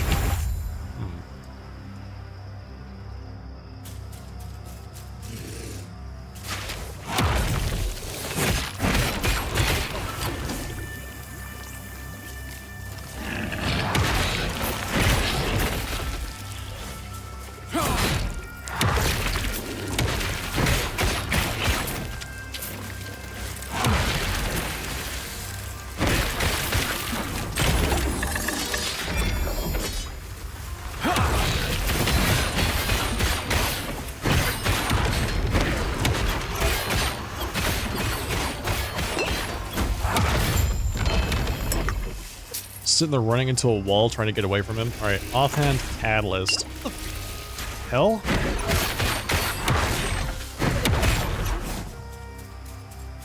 I'm gonna look at my loot. Leave me alone, please. What we got here?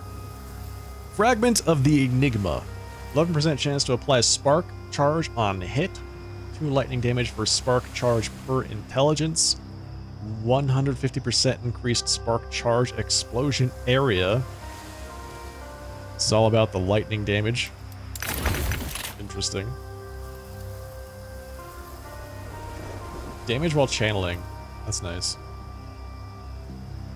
That is nice. I need a new chest piece, but I'm not entirely sure what to use. Or I know which piece I want, but I haven't found it yet.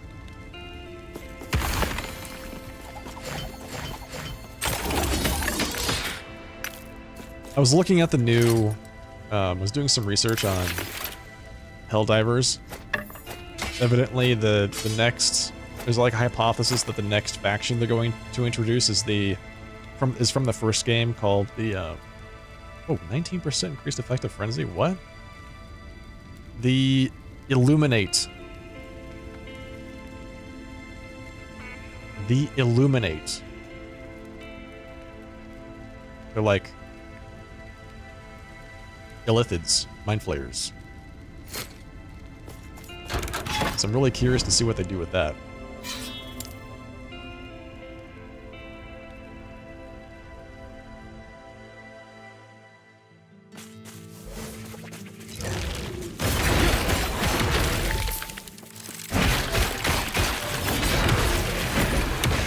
Yeah, it will be creepy, I agree.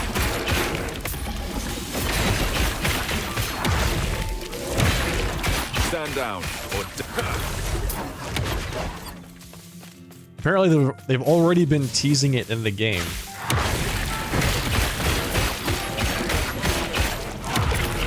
But only to certain people, like certain players. At random. have a chance to see the like teaser for the Illuminate, which I think is a freaking cool way to do a faction reveal, particularly in a game with a player base as big as that, because you can set that to be like super small, you know, that chance, and then you have these people chit-chatting about things that they saw, wondering if they actually saw it. You know? Whoa, whoa, whoa. Big damage.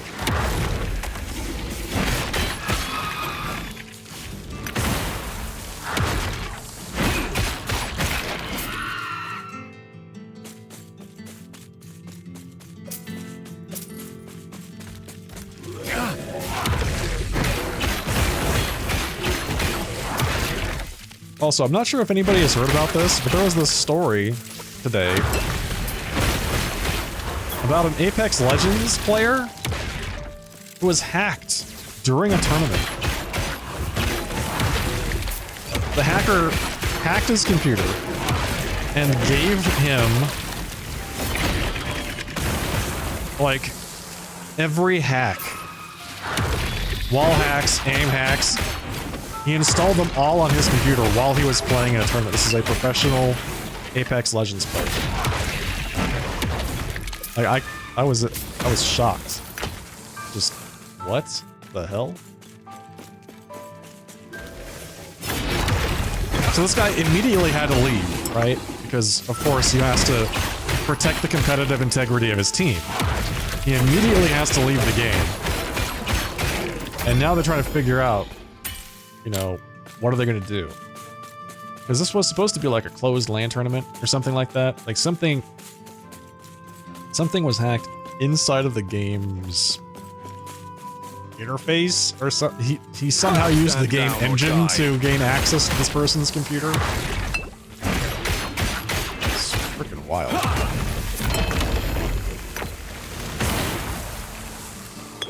You did hear about that? Something to do with the games using a specific anti-cheat system? Kernel... I was watching a little bit of a video about it. Like a kernel-level anti-cheat was what the guy was talking about. So anything that uses kernel-level anti-cheat is capable of allowing somebody to do the same thing. Maybe not the exact same exploit, but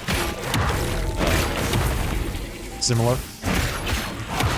It's really interesting stuff. I can't wait. I'm gonna dive into it some more. I'm not entirely sure I fully understand what they were saying.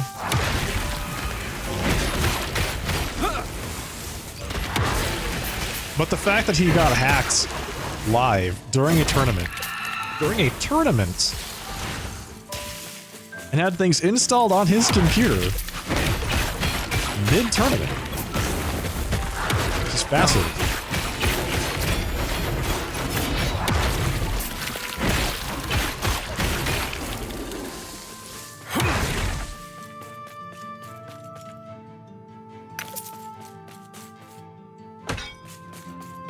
Yes, easy anti-cheat was the specific thing.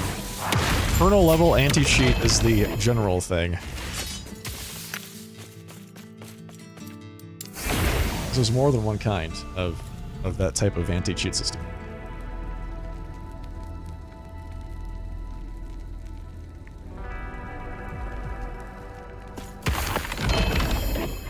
Halvar's Pledge. 36% increased spell physical damage. Wait. Is frost damage count as spell physical? What the hell? This thing gives you bonuses to avalanche? Does avalanche do physical damage? I mean, it must, right?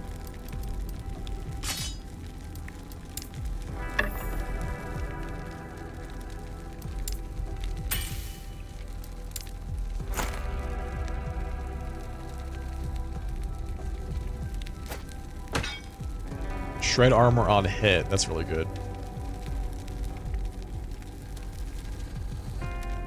173% increased void damage and shred armor on hit. Man, if I wasn't using my shadow beacon, I might actually use that. 173%? Like, what the hell? That. So it came with a tier 7 or tier 6 and a tier 5? That's wild. That is wild.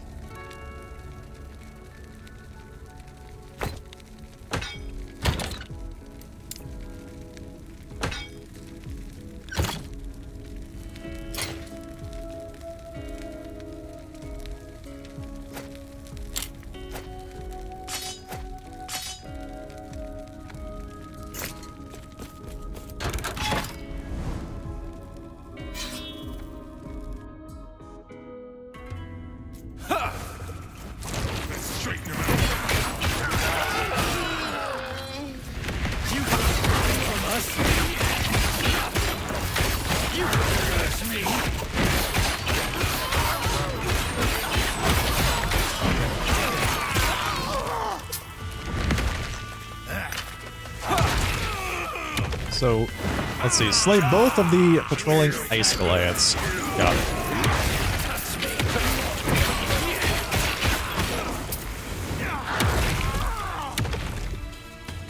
Those lasers are kind of nice.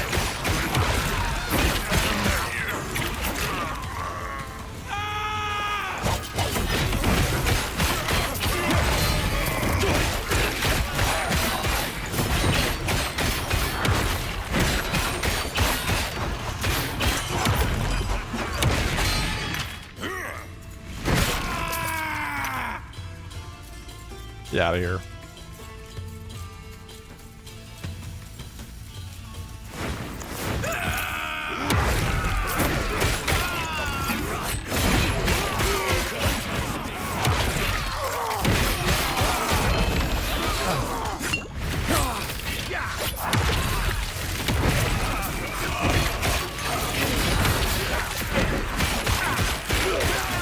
Apparently this guy that did the hack, Dreamthorn. Two-handed sword, void penetration, melee void damage, block chance. It's like a leveling sword for this build.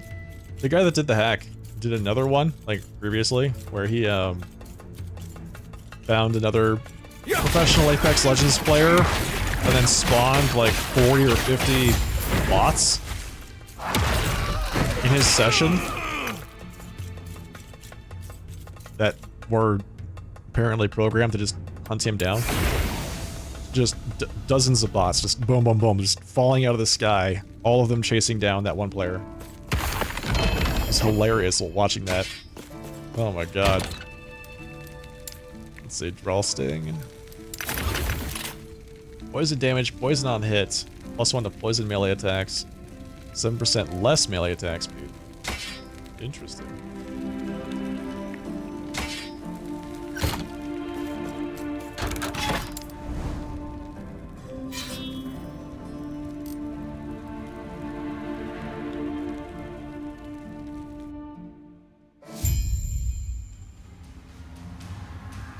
Search for the Lands of Heorot. Okay, let's do it.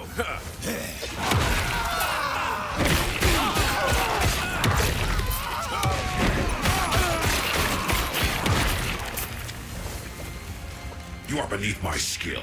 With this power, I am unstoppable. I am a god.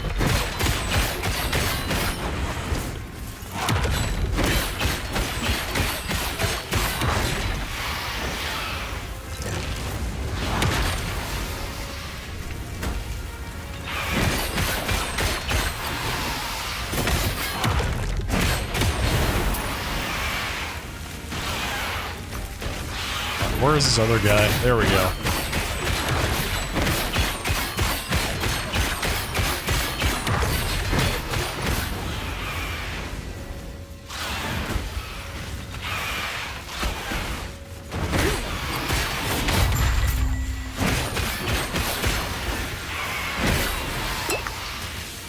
Very nice. See, I like that one because it's short and sweet. You know, you just run in there, you kill the two things, and that's it. You're done. On to the next one. Fantastic.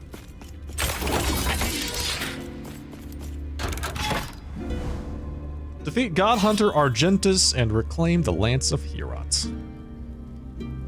Okay. Can do. Oh, come for the lance, have you? Ha! You shall die trying. This lance will make me a god.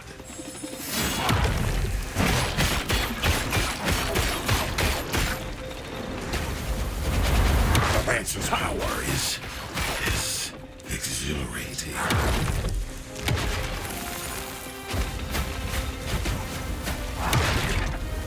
Can I actually hit him from there?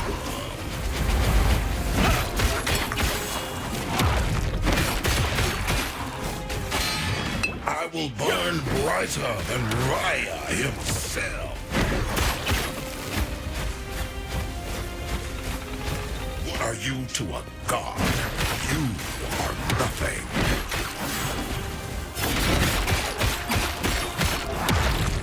This lance will make me a god. Make me a god. The lance's power is exhilarating. Love the way this guy talks. Make me a god. Run, worm.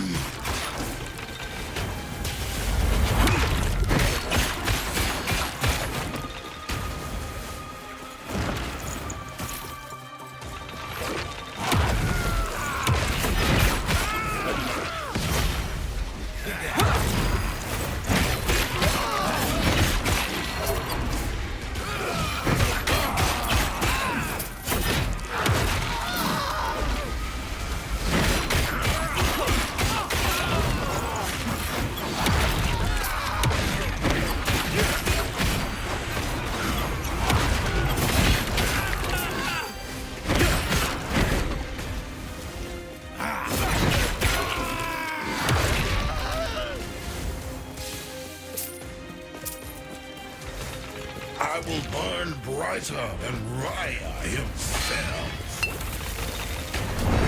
I was gonna say, there's no way I was getting out of that. To a god. There was no way I was gonna dodge that. So I guess we're gonna fight Mr. God again. I think I just need to stay away from him on that fire thing. The fire phase. Come for the lance, have you? Ha! You shall die trying. This lance will make me a god. Ha!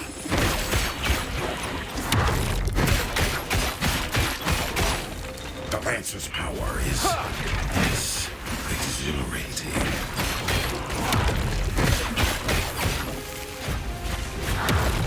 Run, worm.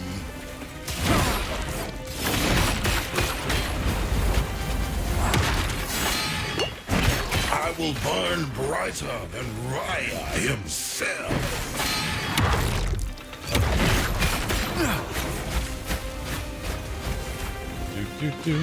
What are you to a god? To a god. You are nothing.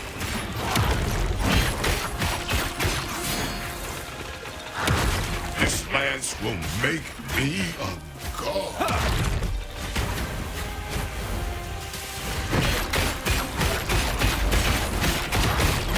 The lance's power is exhilarating.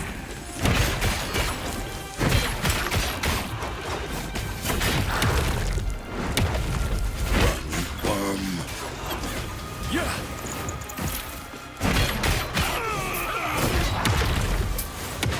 Exhilarating. Oh.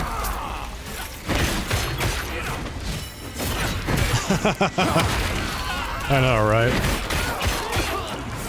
This guy just doesn't stop. I love it.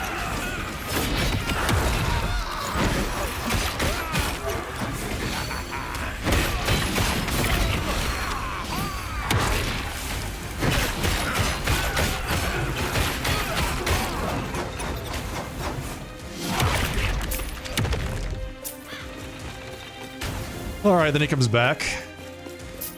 Can I get rid of these things? Nope. I will burn brighter than Raya himself.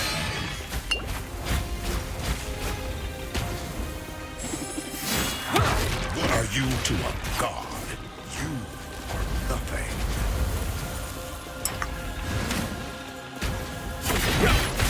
This lance will make me a god.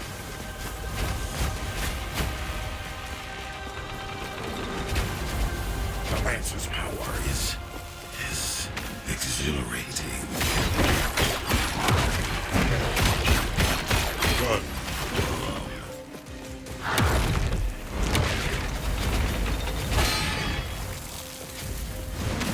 Well, did I stun him out of his attack? He does another attack between those two phases. And Raya himself. No, you're just a human, a worm. I You're am. supposed to be Oh, God. unstoppable.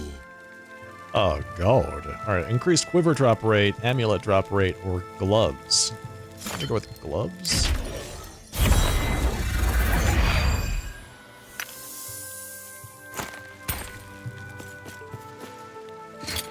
My gloves are pretty basic, and I really would like to not use them anymore. Speaking of which, I should probably just check my stash to see if I have anything else that might be a reasonable alternative. Although, I think of all the pieces that I'm currently wearing, my gloves have the highest likelihood of just being replaced with something that's or yellow. Thanks, Vento. I appreciate that. Yeah, that's right.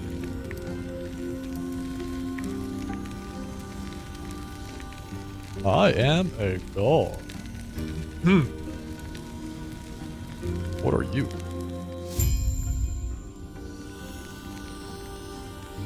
You're just immortal.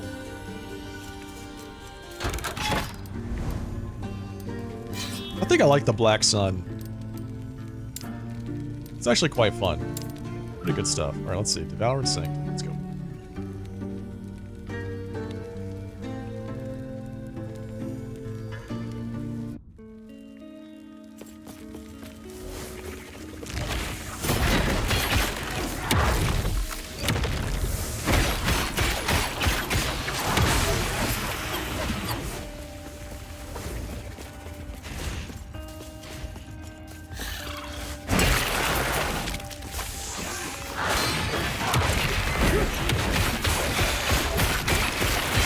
Down or die. I love watching them just disappear from a racing strike. Just bam! 100% gone. It's great. Alright, so I think I'm going to respec something. Well, I have points to spend. Cataclysm, I'm not a big fan of, although maybe there's something that allows you to make it better? The Devouring Orb gains additional charges? Trying to figure out exactly how I want to make this work. It's cast indirectly. No, it's cast directly. I do cast it 100% directly, but it interacts with my weapon. Void Rift hit damage versus stunned. We do stun a lot. Increased recovery of cooldown, so that's 18% per point. Void eruption damage, so we can spec into void eruptions, so we like we spam, we cast a bunch more of these things. Wait, what? Devouring Orb casts Abyssal Orb. Every 3 seconds, releases an Abyssal Orb, a spell which seeks enemies and detonates, dealing void damage in an area. Oh, but we have to take this thing that makes it really weak if we do that. Increases the duration, but makes it weaker. Does not gain damage, does not gain area. Then we can have it, like, release Abyssal Orbs, apparently, every 3 seconds. And then increase the rate at which they are released by some random amount. It's weird. It's a really, I gotta say, there's a lot of strange synergies in this tree. Let's see, remove this. I want to stick around longer. I don't like the minus 40% to duration. So we can minus 40% here, plus 40% there, but then we would have, what is that? Void Orbs and Abyssal Orbs. So turn into some kind of weird, persistent thing.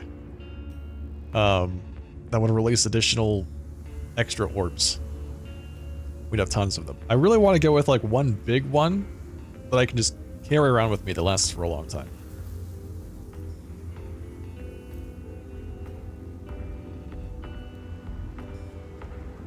Devouring orb orbits you. Okay, that's interesting. I think we're just gonna go with this. Boom. Rift Collar, up to Devour the Weak. Maybe Soul Eater, Soul Gorger. Make it scale faster. But first, bigger Void Penetration. Hey, nice rune. Congrats, man. Congratulations. Alright, let's see. For the Racing Strike. Yeah, we're working on getting down to Twin Cataclysms, that's right.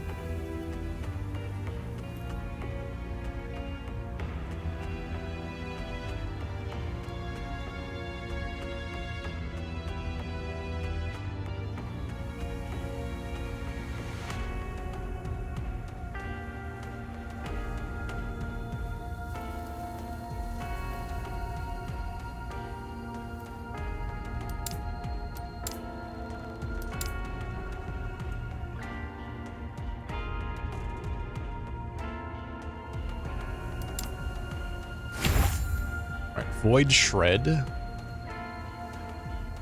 So that removes their void resistance.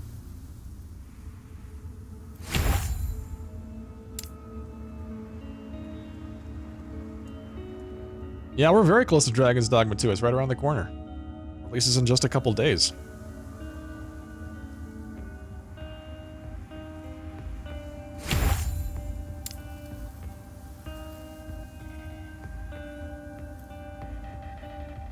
Just a couple more days.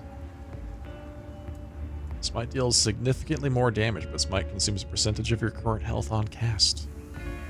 Ooh, that sounds dangerous.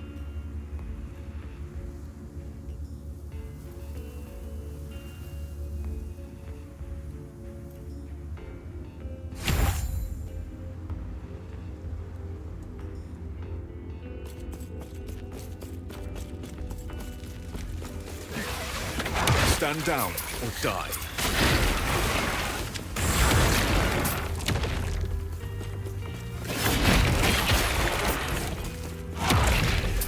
Yeah, we're gonna go pretty hard into Dragon's Dogma 2.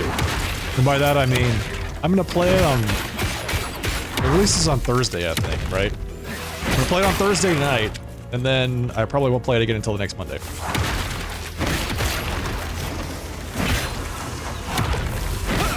Just due to my streaming schedule.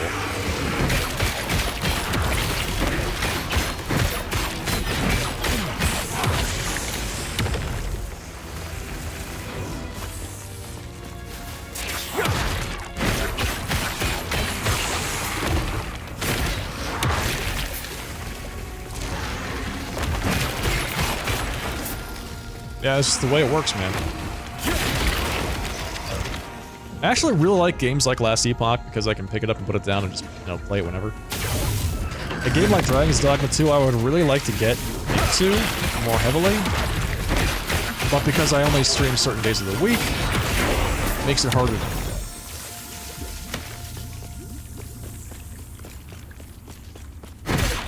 So I'll play it on the day it's released, and then I won't play it again until next Monday.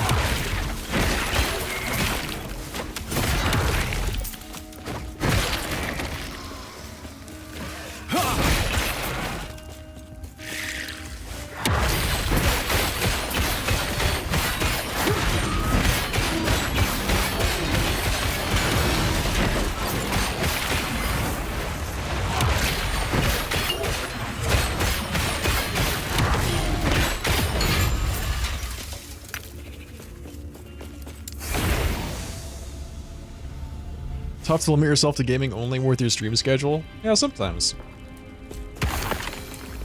Sometimes if it's a game I'm really looking forward to.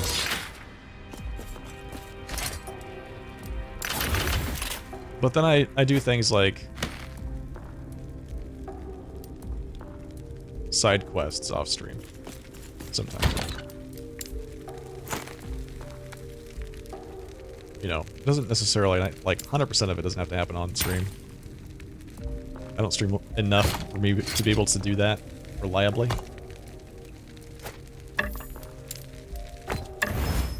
So sometimes I'll do extra stuff whilst not streaming. And that makes it better. Makes it easier. I don't know why I'm hanging onto this helmet. I can definitely go.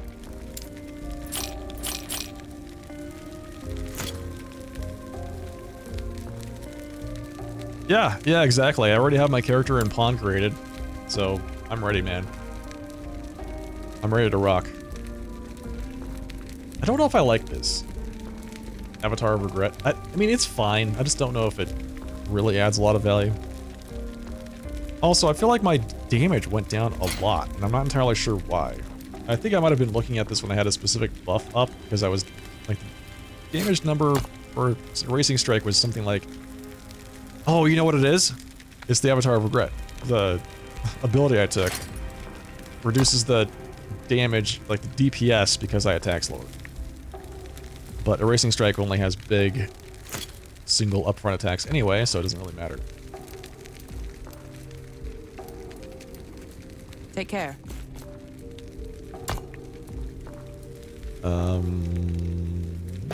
Passives. Let's see.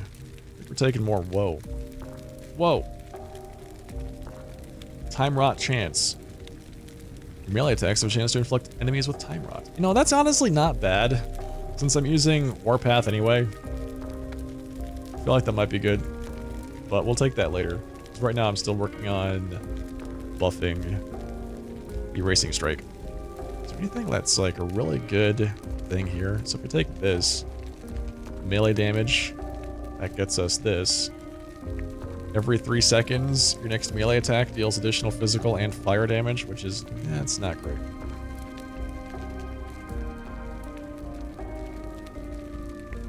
Physical, fire, and lightning penetration. I mean, it would be great if I did that. If I did those types of damage, that would be appealing.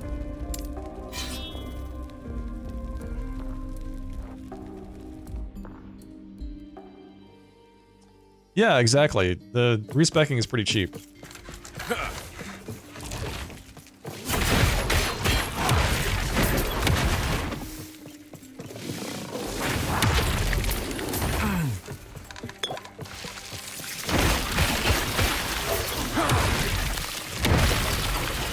Man, did you see the stacks of Ignite from those guys?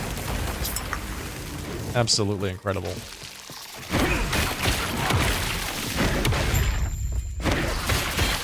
Stand down or die.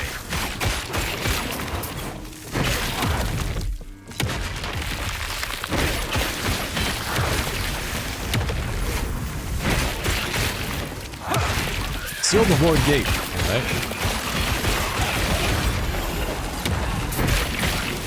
I can do that.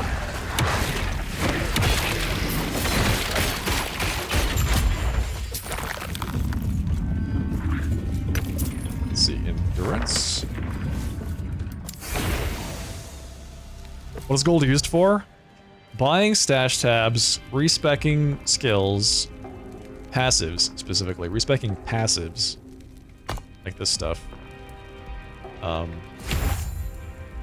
You use it to buff the forge. Oh, it's like a vault room. When you finish the Lightless Arbor dungeon, there's a vault room at the end, and you can pay more money to improve the quality of the things that are in the vault.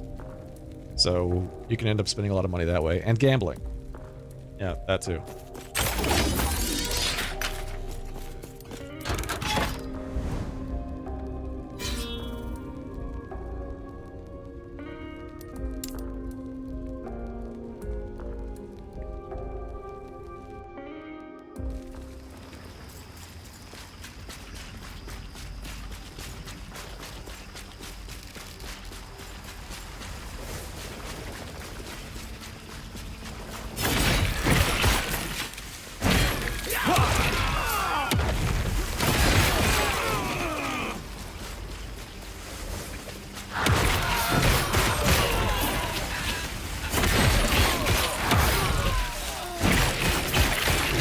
down or die.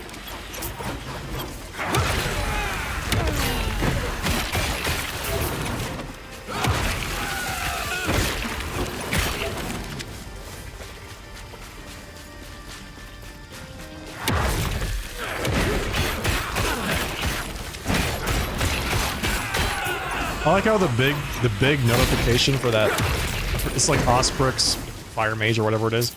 It's just, he casts Meteor. That's it.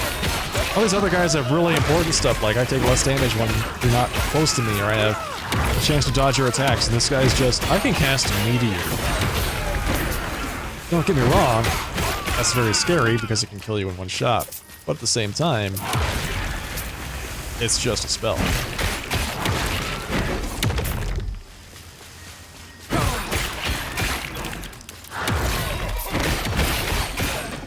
Alright, sounds good, Rune. Have a great night.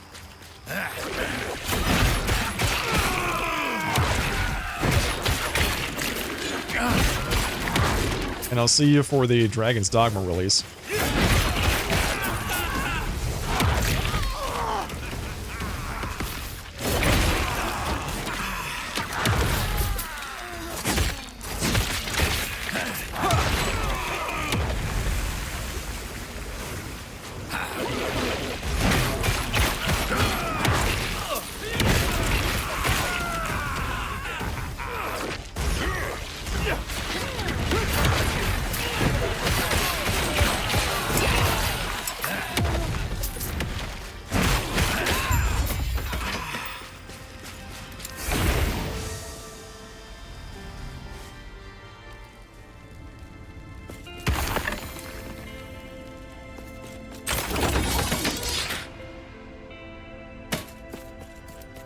I feel like you could make a really good hammer build. There's just appears to be a lot of increases throwing damage, increases throwing crit rate, increases throwing crit multi, increases throwing speed, decreases throwing cost. You can get all kinds of things to just really synergize with that. Yeah, that's right, Rune. Good luck with your recovery. I'm sure it'll be swift.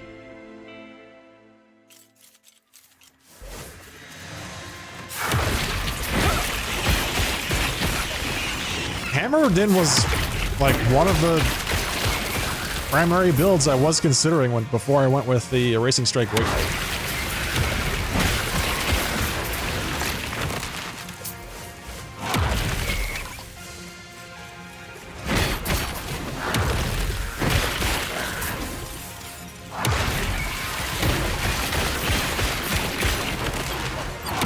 I don't think I necessarily want to go back and level up another character just to play a hammer class at this point. Maybe sometime in the future, but not right now.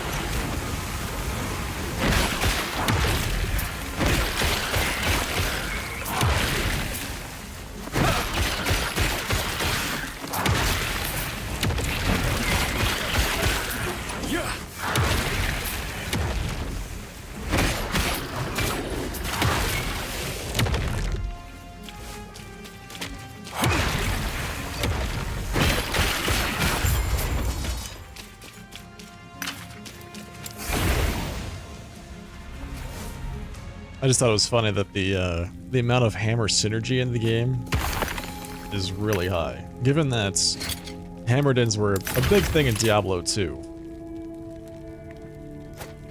It seems interesting that they decided to take that really to heart.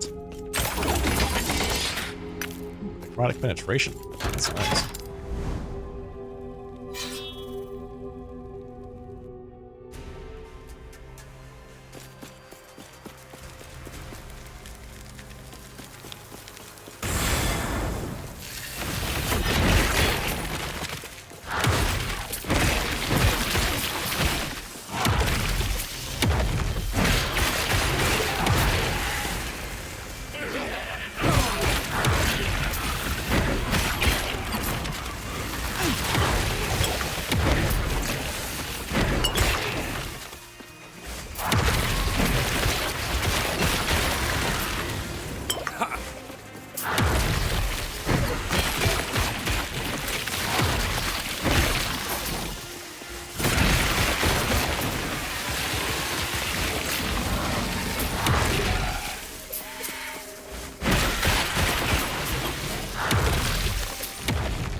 I wasn't really a fan of the Devouring Orb at first, but man, it really synergizes well with this hammer and this build.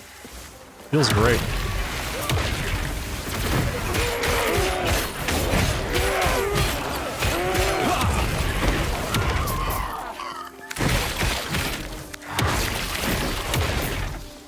Hey, Michaela.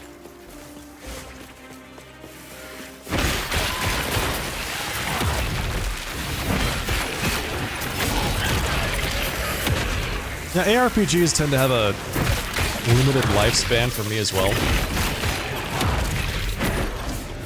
But the Stand down. amount of time I've gotten out of this game so far is like 70 hours. So I figure, you know, that's pretty good. It's pretty good.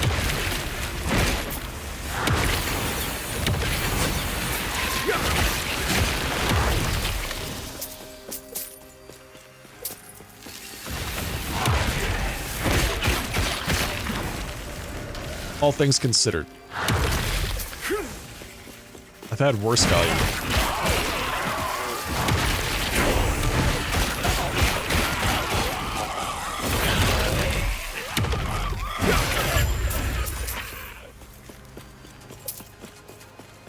You're playing Baldur's Gate 3 with COG? Nice. Hey, that's great. You all are playing Honor mode, right? Or is that a different BG3 game that you're playing?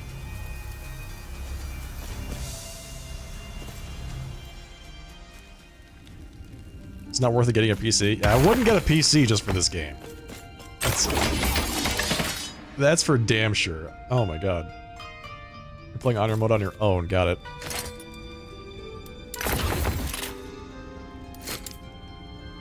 Yeah, PC gaming, while I love PC gaming, I understand that it is high commitments. I need to max this out too. I've been maxing this out. Increase melee and void damage on melee kill and armor on melee kill. I need to max this out. Damage and move speed. I'm already at 65% move speed, so we can get up to what? 65 plus 14? 79? 79% move speed? That sounds pretty good.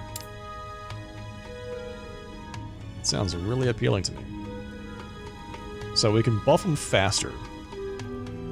Give them increased damage against stun. Let's buff them faster.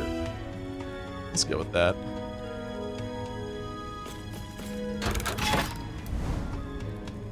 You're in Act 3 now? Act 3 is the long one, so it's the home stretch. Best of luck to you.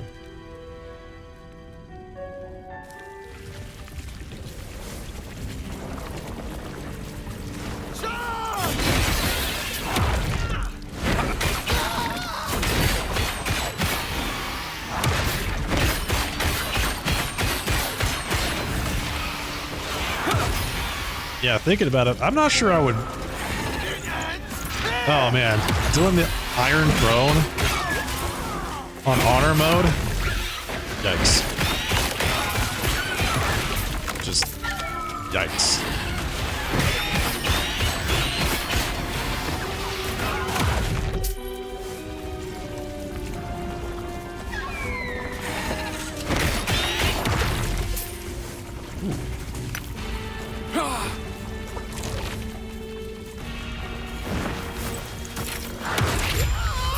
Seal the Gate of Sacrifice.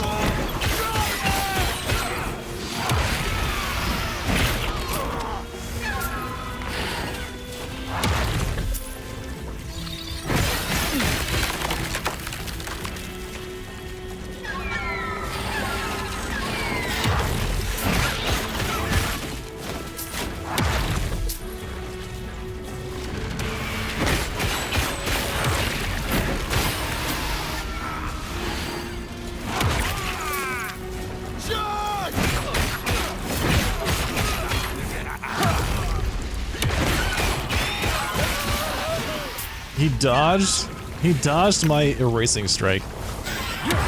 I'm telling you, they should just remove dodge as a thing that happens in this game. Get that out of here.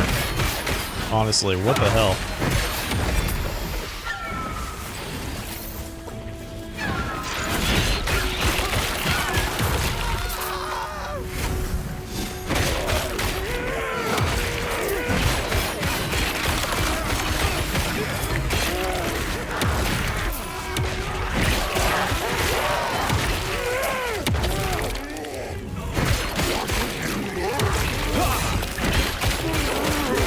wish to learn.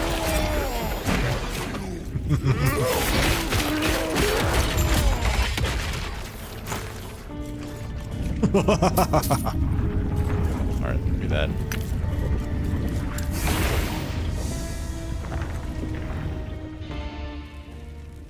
Cazador scares you more than Iron Throne? Yeah, okay. I did not enjoy the Iron Throne sequence.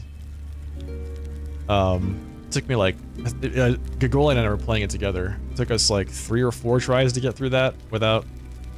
You know, with an acceptable outcome, I think is the good way to put it. All stacks of corrupted heraldry are lost when you use a movement skill. What the hell is this? Volcanic orb is converted to void. So this is a sorcerer spear. 100% chance to gain corrupted heraldry when you cast volcanic orb. 34% chance to gain heraldry when hit by shrapnel from the volcanic orb. Move speed and mana regen 5% per stack of corrupted heraldry. So then it scales. So you have a bunch of different ways to give yourself corrupted heraldry, and then your power scales by how many stacks you have.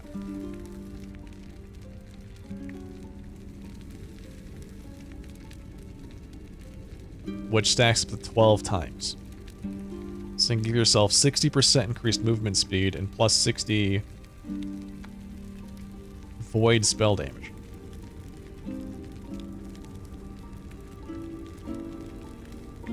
That's interesting.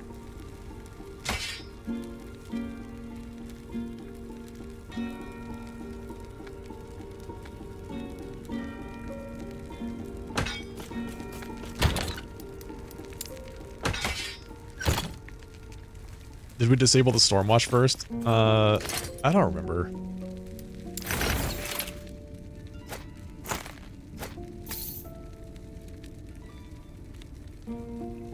What is the Stormwatch again?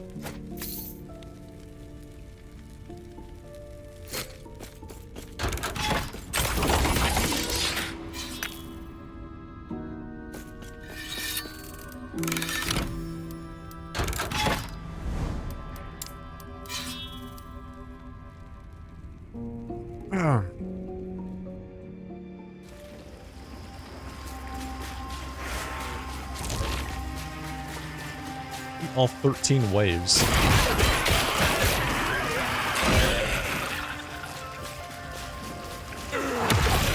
Oh, the Steel Watch. Yes. Yes, we did.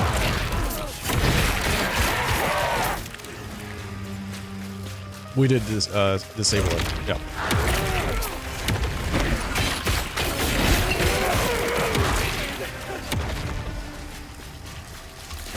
Stand down Wait. or die.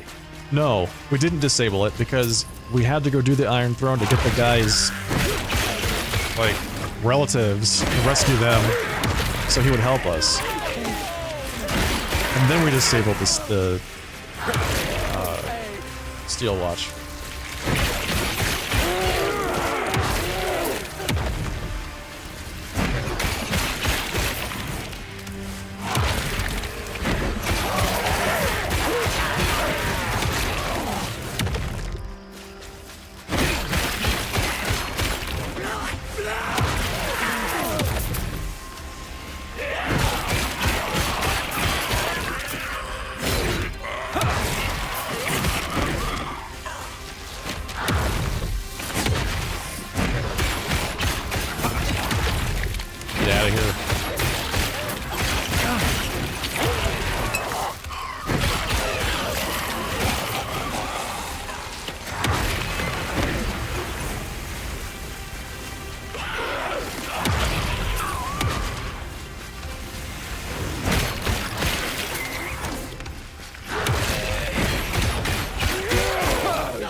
Yeah, I'm sure that makes a big difference. But the game doesn't encourage you to do that. The game encourages you to go there before you destroy the, you disable the Steel Watch.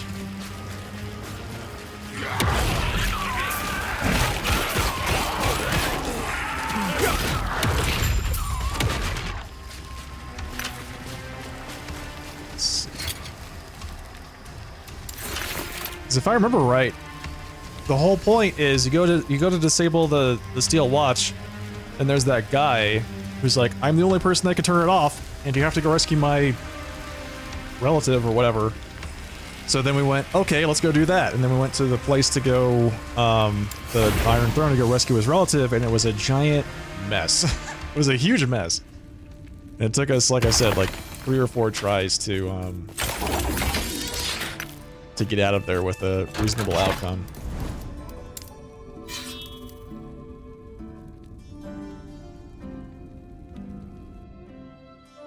Yeah.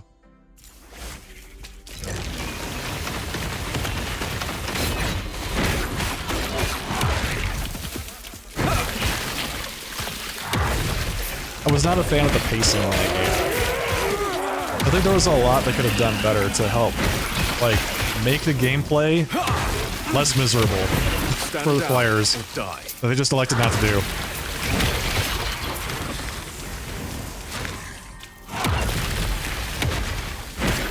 Like, doing what the game tells you to do most of the time, what the game encourages you to do, in the order that it encourages you to do it, is very often just, like, the least convenient way, or the least enjoyable way to play it. At least that was my experience. Like, Act 3 was a real slog. I really enjoyed Act 2, and 1 was good. Act 2, I think, was the pinnacle for me. Act 3 was a real drag.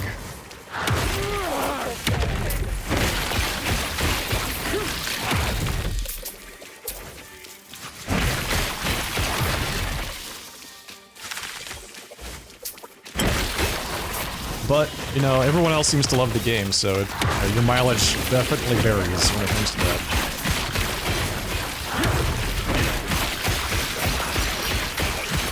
Stand down or die. You have to go there to get into the lower city, so you made a deal with Gortash. Yeah, we did, like, 2, yeah. We made a deal with Gortash. And then we tried to turn off the steel watch, and, like I said, we went into all that business.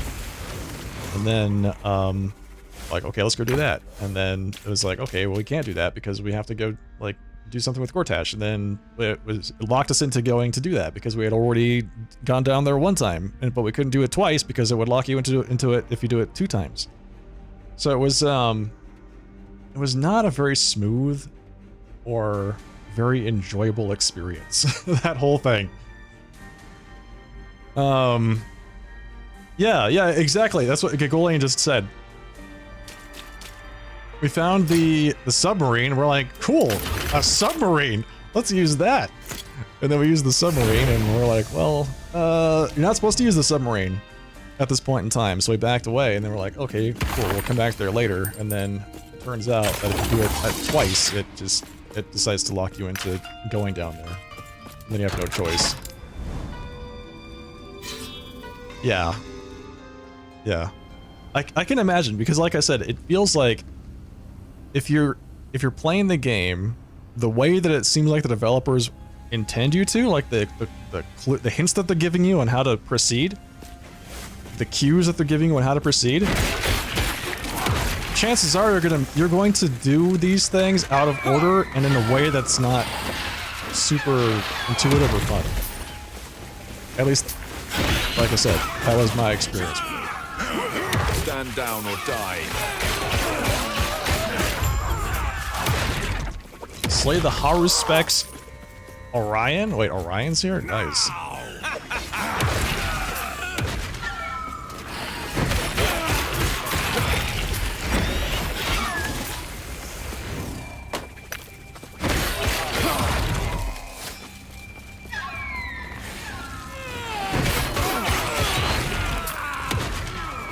Yeah, it's what it really comes down to is you have to have a real overarching familiarity with the game to really even, I think, have a chance of succeeding at something like Honor Mode.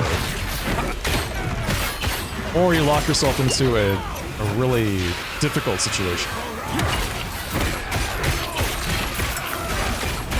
EPOCH is ours! Raya! Aid me! Bye. Raya! Goodbye, Orion.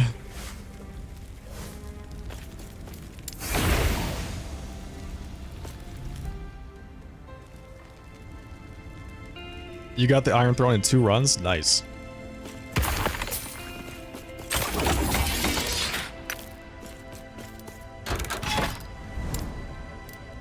Yeah.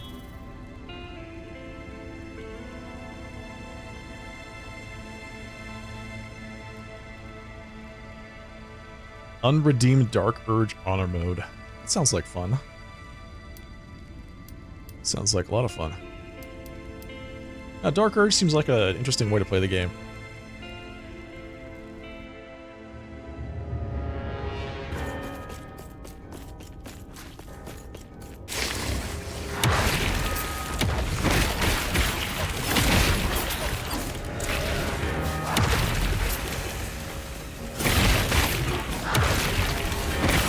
What class are you playing?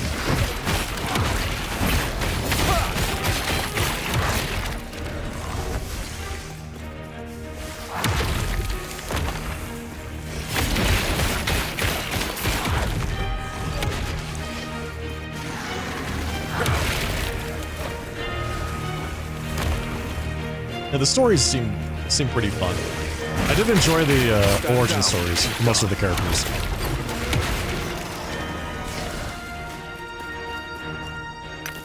Like, finishing out a lot of that stuff seemed pretty cool and very satisfying. Fury Swords Bard. You wanted the high charisma? You didn't trust Will to do that? And Will was the face of our party. We played, Gigolan and I played all origin characters. Which was actually really fun. He was playing Shadowheart and I was playing Lae'zel during our playthrough. 21% Time Rot, and then some resistances. That seems pretty good. Seems nice.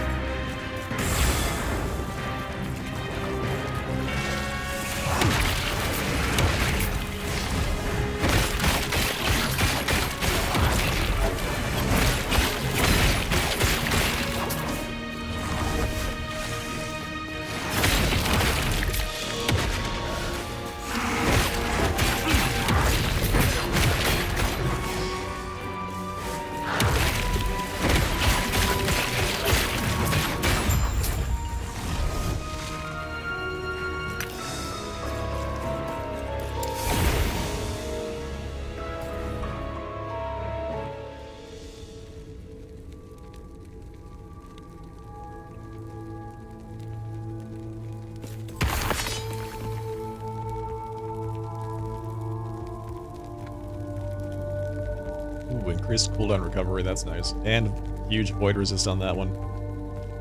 Huh, well, let's see. Again, can't really do much with this. By the way, I don't know if anybody else noticed this. It took me a really long time to figure this out. Every item, every yellow item can have 2 prefixes and 2 suffixes, right? But when you're looking at them on the ground, there are those 2, they're like dots on both sides of the name. The dots are the prefixes and suffixes that come with the item. So if it has 1 dot on the left, it means it has 1 prefix. 2 dots on the left means 2 prefixes, and the same for suffixes. So you can very quickly see which items have open prefix and suffix slots without having to pick them up.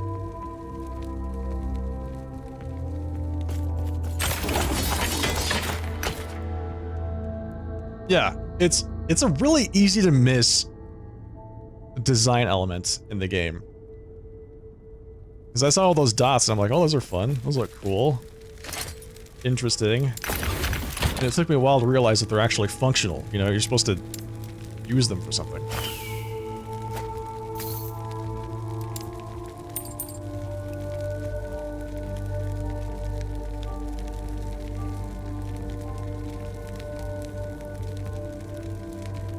Will is too good for your party? He's too good? Oh. Alignment-wise, okay. Lae'zel, Astarion, and Minthara. Yeah, that makes sense.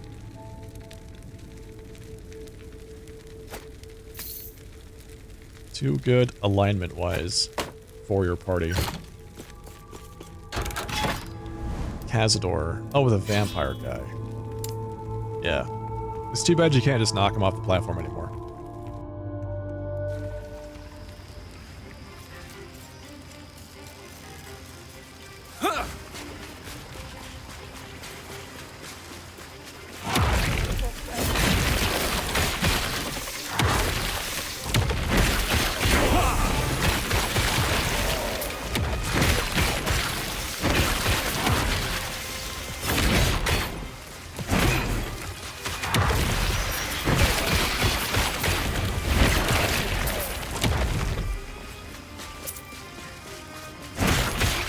Stand down or die.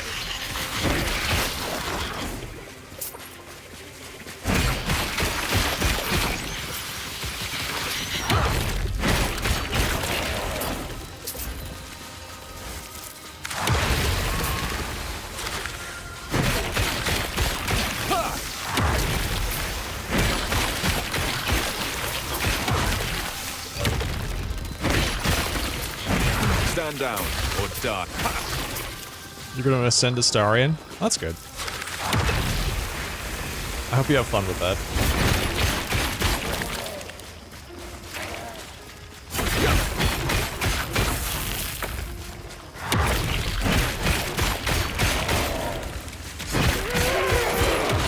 Did they ever finish that unfinished dungeon in Cazador's Palace?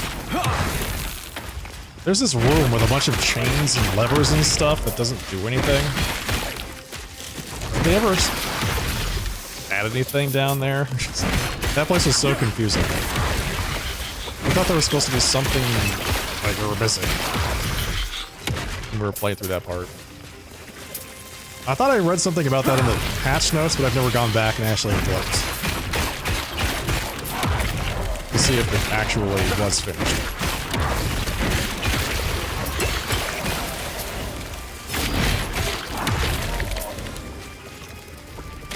There's a chest. That's it? There's a chest? Okay. I'm glad to know we didn't miss anything. Yeah, we went down there. I think we found the chest, and then you have to like pick up like blocks and move them onto switches to open up the door, and then you open up the door and there's like a big room full of chains and cages and other like levers and stuff, and then it's empty. It's just nothing in there. Oh wow, yeah, that was great.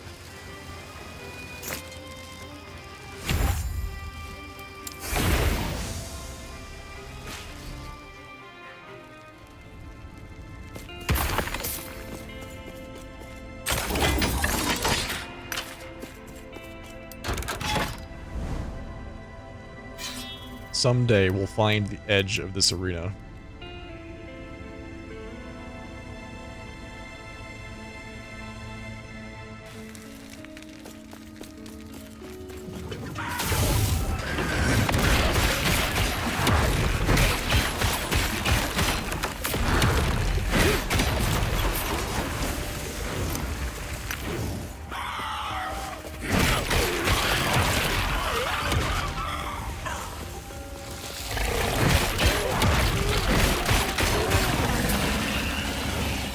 Slay Orkirian the Rampant. In a place like this?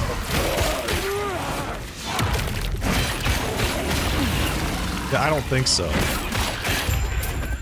Oh, we do have to kill him in a place like this? Just for reference, Orkirian the Rampant is a giant plant.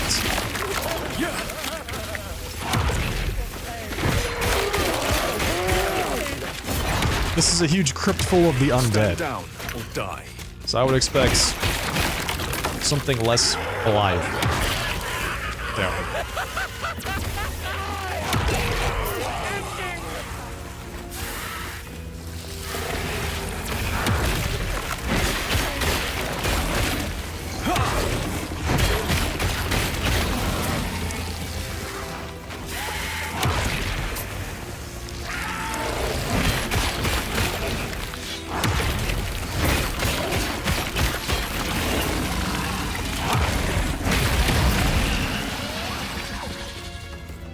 Alright, let's see. Where is this guy? What the hell? What kind of map is this?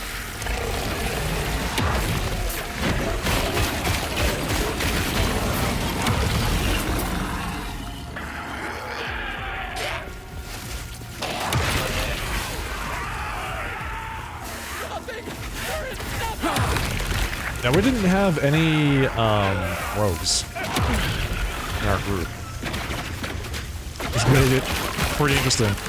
Karlak turned into our lockpicker because we found some gloves that gave her extra dexterity and lockpick chance or something like that. But we never had any rogues because we didn't use Astarion. And we didn't use Gale, so we had to actually find and use all of the keys and stuff like that. For the doors and the chests that we wanted to actually open.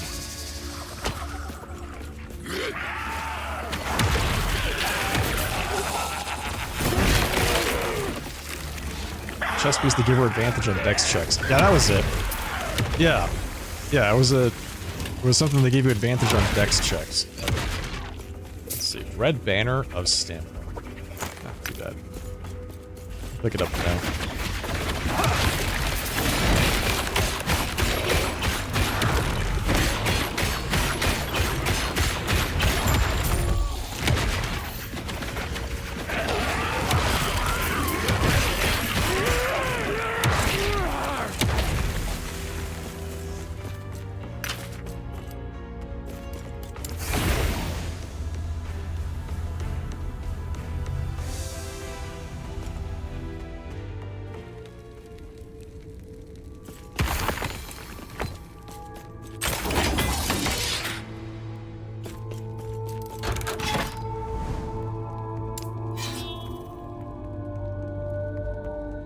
We're just going straight down this way. Eventually we'll find the boss.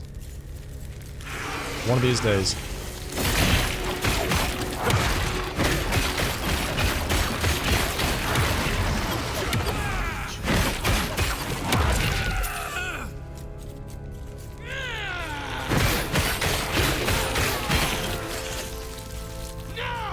Yeah, we did something like that too.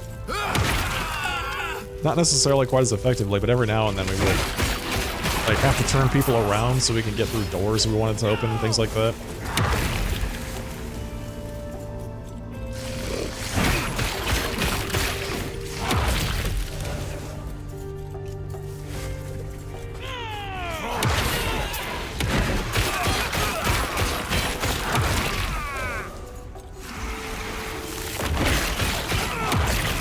What is chasing me that's breathing all that giant void fire? It's very scary.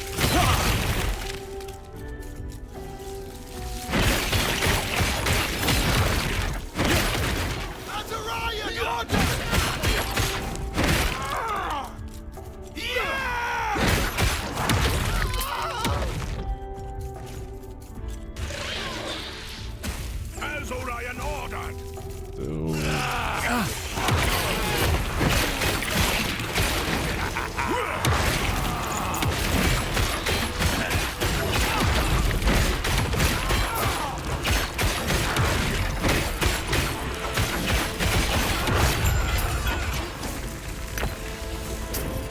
Lovely. I actually like how some of these just turn from find the guy to you're being attacked by a bunch of bosses, now kill them. That's actually pretty fun. I do enjoy that.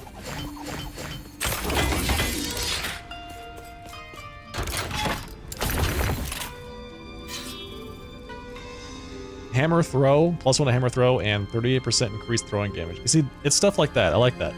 I need a unique banner for this. Because honestly, my banner sucks. This one's actually pretty good. Like, just the base implicits here, 45% increased void damage. How you can't go wrong with that. Can I actually turn this into a unique? Is there a unique banner? Oh, that garbage. Garbage.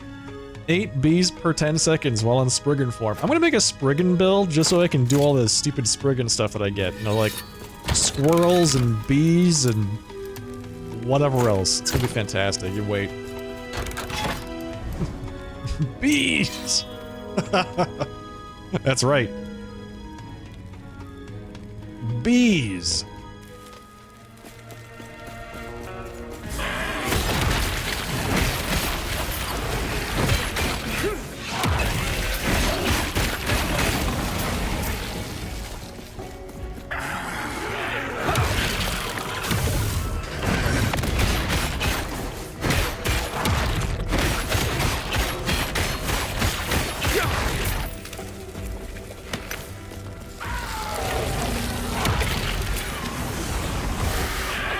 Destroyed both spires.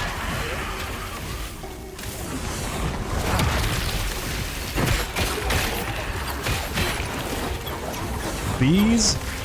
All over the place. Everybody gets one. Hell yeah. Spriggan form build is the next one. It's coming. Keep an eye out.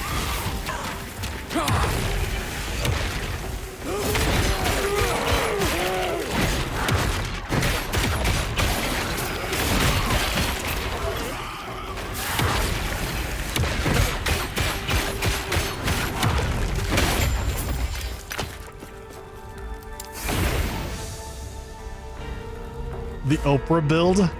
I love it. The Oprah Spriggan build. We're gonna make this happen.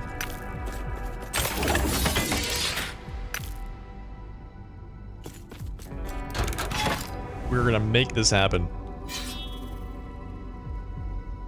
Alright, I'm gonna do some of the shard quests, I think, or the whatever they call them. Echo quests.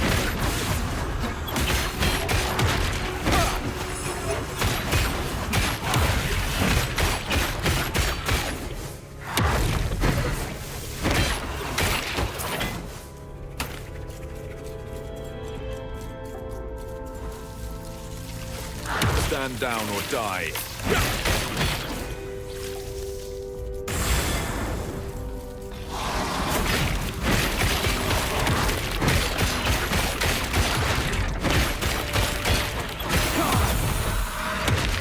I gotta say, I get a little tilted. A little tilted. When I use Erasing Strike, and they dodge it. It's like, this is my big attack. This is the attack. I have nothing to make Erasing Strike hit more frequently than it already does. And you just dodged it. Now I have to wait 7 seconds so I can press that button again.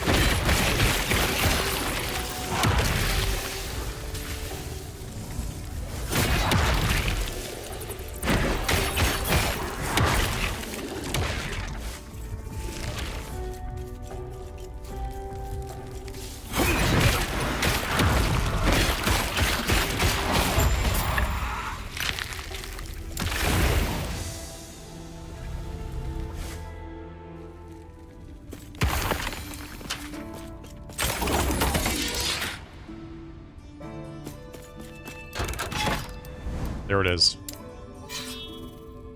We found the boss. After I don't know how long, but we found it.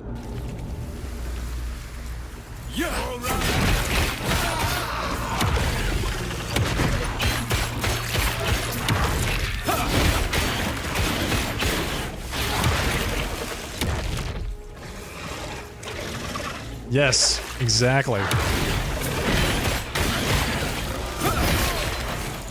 The boss earlier, man, I fought one that he just was not.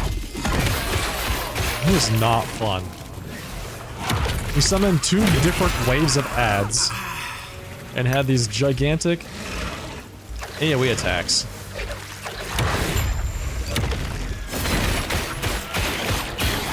That would one-shot you. So, the bosses in these areas, outside of the ones for the quest line, are all the same. It's all the same guy, right? It's just different manifestations of him.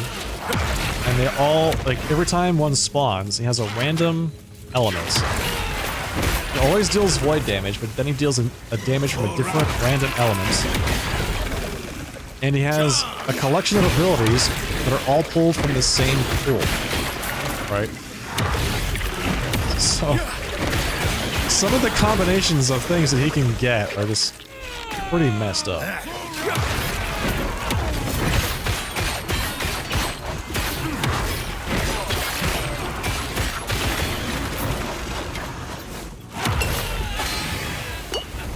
Alright, not a fan of where that Covenant of Dominion currently is.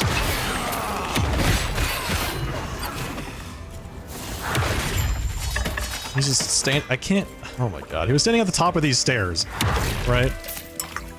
Just really almost impossible to get close to him because he has a whole bunch of point-blank AoE fire attacks. We can't move him because he just doesn't like that. Alright. So, let's go do the boss. Then we can take a look at the quest bosses. Critical strike chance, that's nice. So those are what? Commanders, oh, it's a silver amulet. So we're looking for silver amulets. Brass amulets are cast speed. Silver amulets are crit chance. I want crit chance, but we need something that's good for a base so we can start crafting on it. All of these are not good. Minion damage, health regen, ignite on hit. Crit multi, that's good. Fire resistance, I mean, that's not terrible. I can give this a shot, just to see how this goes. Okay, so necrotic damage, we don't want necrotic damage. We want void damage.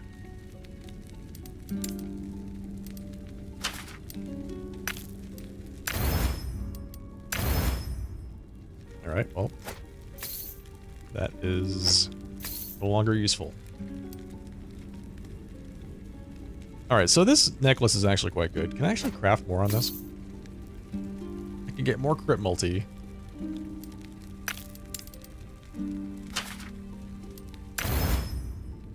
That's it. Crit chance and crit multiplier. I mean, it's really quite good. Look at all those resistances. Tier 6. Crit chance. What crit chance right now? 13%. It's like the only piece of gear I have that has crit chance on it. I've got to have a better belt than this, speaking of. Alright, let's see. Do we have anything else I can use that really would fit this? Do I have a pair of atrophy gloves? I do.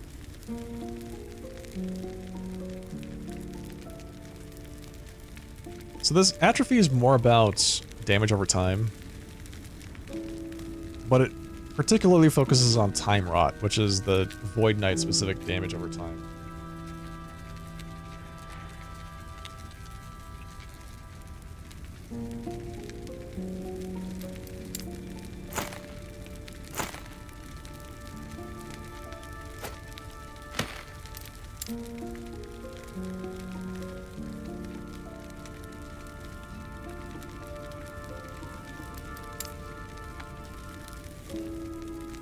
Melee damage to high health enemies. That's really what we want. Well, it has to be really good to give fighting chance to replace that. 16% more health more damage to high health enemies is actually quite nice. I'll give that a try. See how that works out. Rest of it. Those are the only two gloves I've got. Melee stun chance. Okay. Melee physical damage. Can't use that. Damage over time. Alright. Spell cold damage. Looks like I'm hunting for some purple gloves. Is what I'm seeing. I need something that actually fits in with this. I don't have uniques that will help me out here.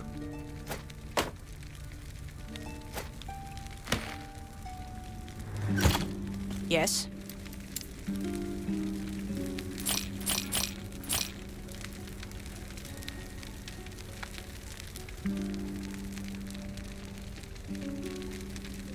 I really need a better relic. Oh, I Take need a that. better relic.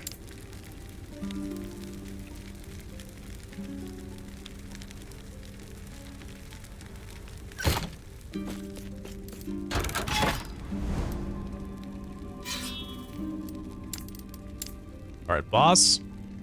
And then we'll do the quests.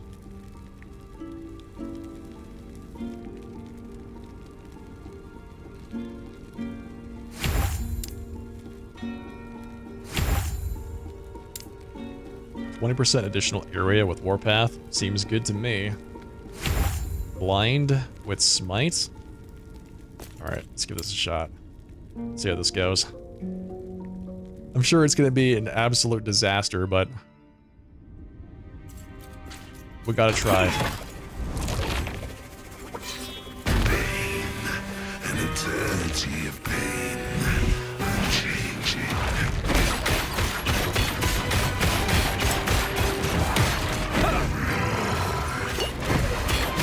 Flesh is temporary.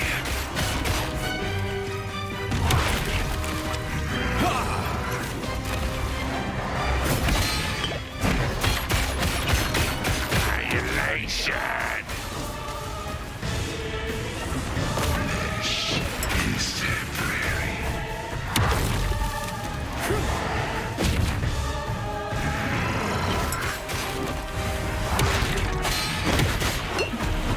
Man, he does a lot of damage with that swipe. Annihilation. What is real?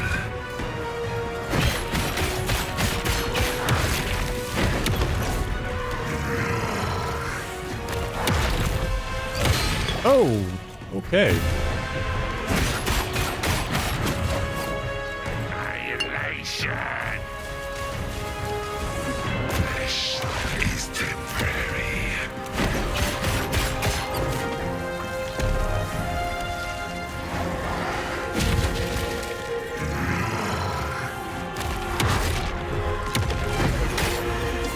Annihilation.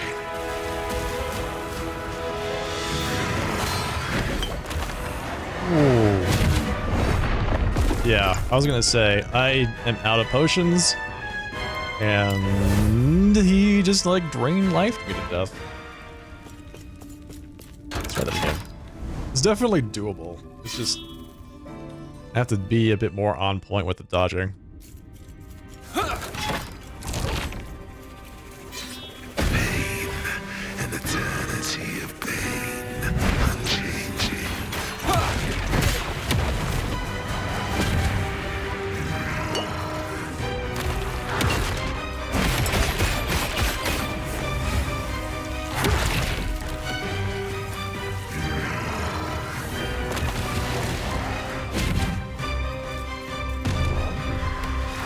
Annihilation.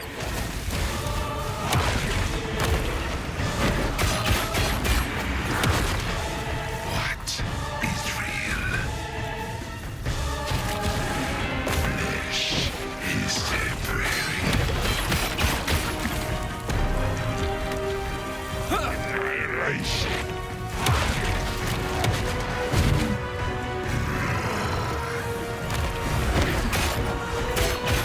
Flesh is temporary.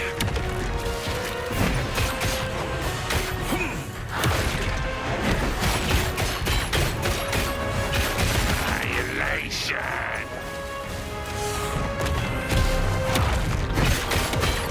Flesh is temporary.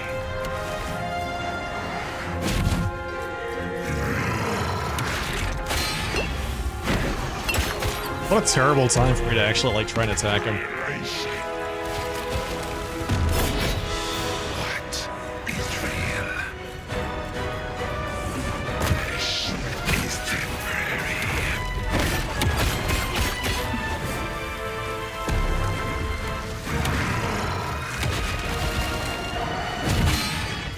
Annihilation.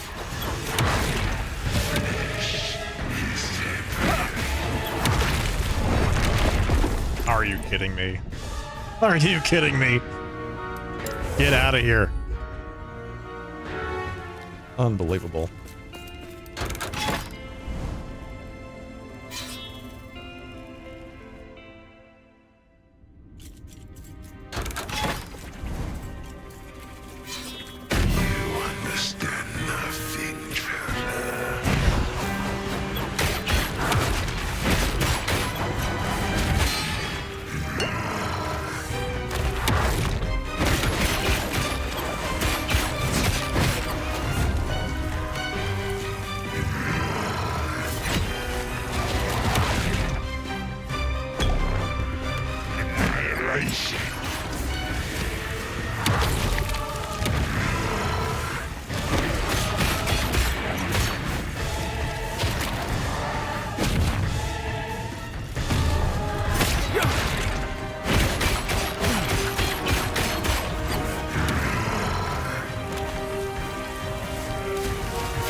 Annihilation!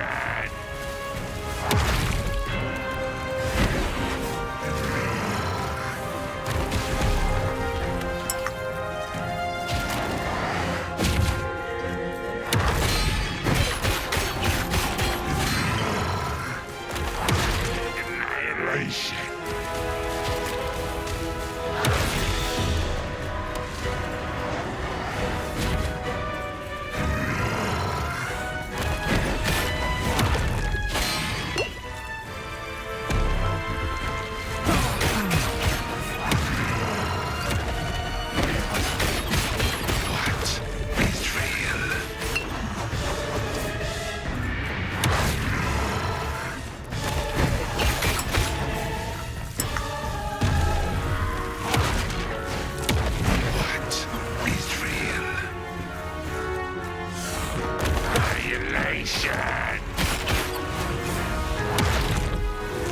My chains return. Nice. What's of yours? Not bad. Not bad. Thank you. Thank you. Did all right. That was all right. All right. Let's do some of these quests.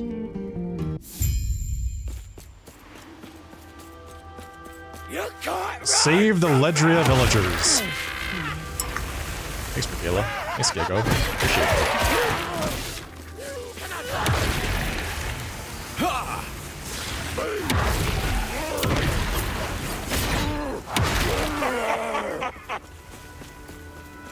it. Greetings.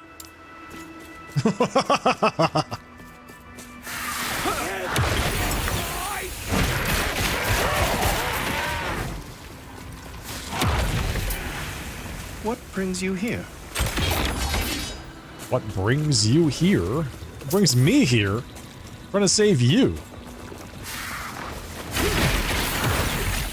Safe travels.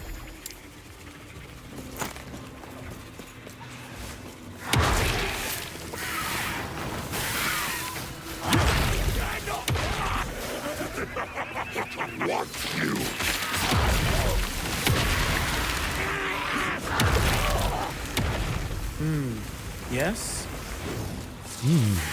Yes.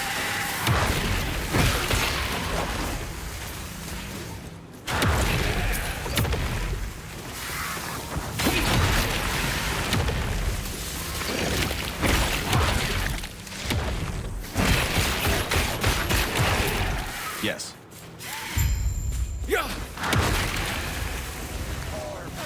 Defend the town from the cultists. Stand down. Alright, sounds good. Town is being defended as we speak.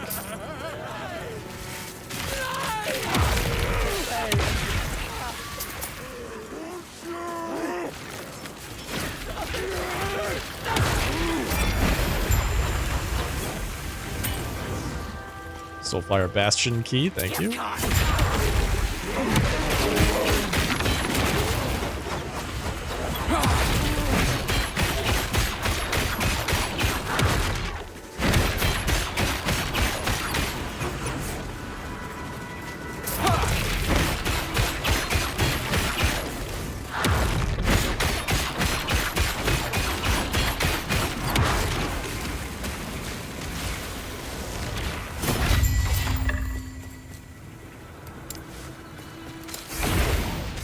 And that's it. Nice.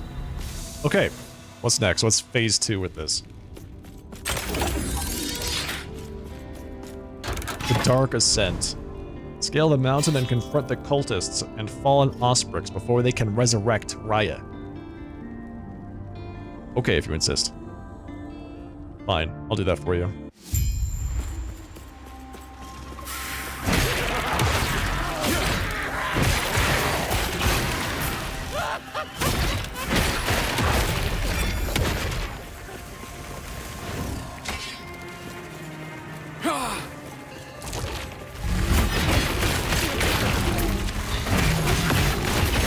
Stand down or die. Wham!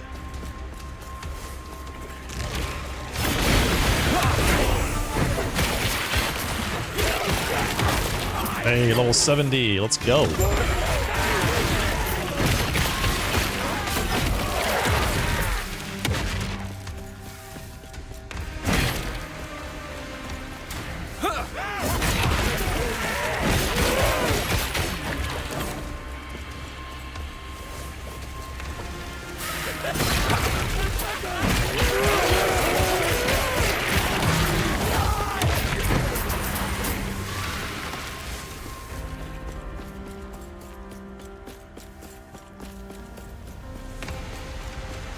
Stand down or die.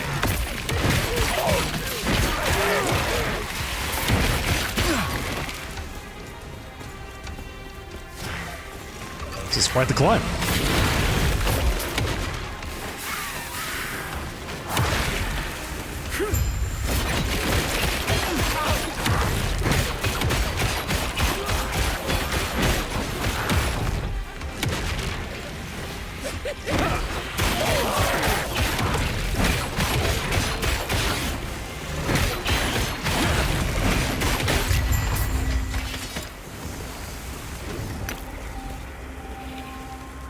%, chance to cast Divine Bolt when you use a 0-cost skill and 67% increased physical damage over time.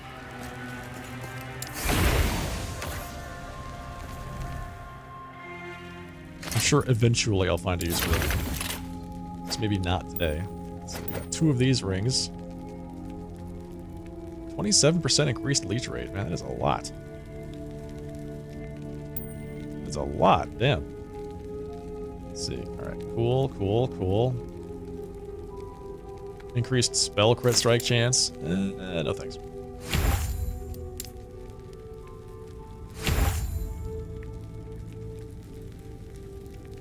Erasing Strike shreds enemy void resistance. That's great if you have other sources of void, or if you have more than one charge of Erasing Strike, because you do not recover Erasing Strike fast enough before that debuff falls off. Which seems a little bit weird. Alright, let's fight one more boss. Rya's Husk soars above the waning world like a black sun. Forestall the end and slay Rya. Okay. But only because you asked me so nicely. Please, hero, won't you slay Rya? Alright, you insist.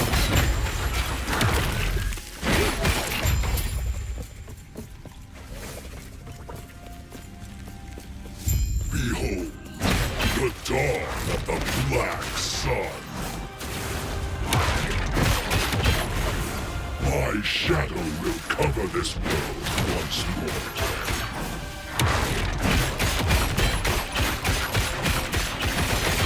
Pathetic.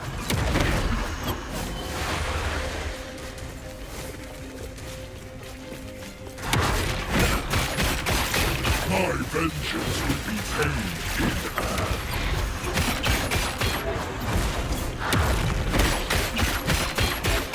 This hate, this despair, oblivion burns within me. This world earned its ruin. Do you deny it?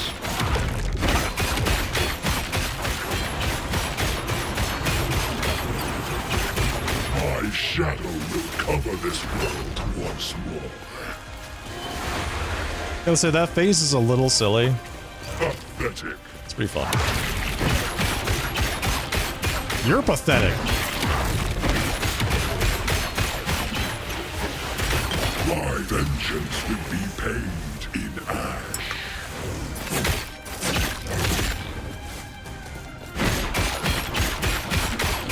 This hate, this despair, oblivion burns within me.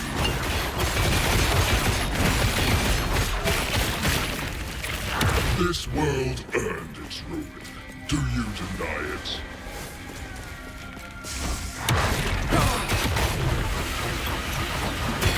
My shadow will cover this world. If my defeat changes anything, this world Let's see, 40 health. 54% chance to ignite on a hit, or 24% increased critical strike multiplier. I'm going with a crit strike multi. Who needs health when you can do more damage, right? Sinathia's Resurrection. Increased cursed spellcast speed. When one of your skeletons dies, resummon a new skeleton after 3 seconds. 17% chance. Huh, that seems kind of fun.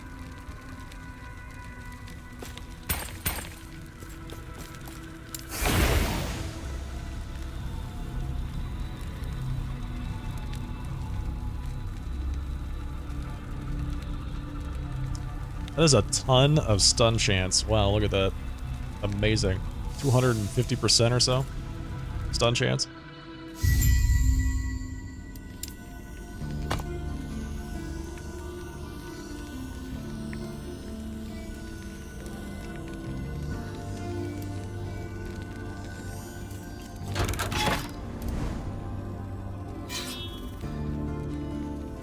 Incredible. All right, let's keep going.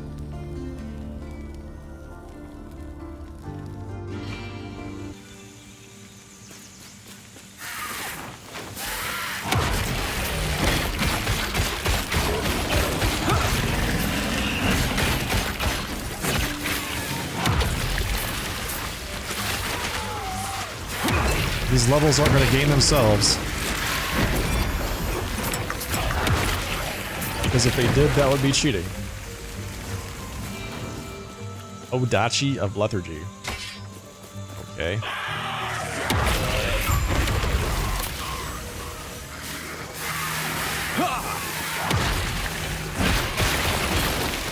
Slay Brightblade Polaris.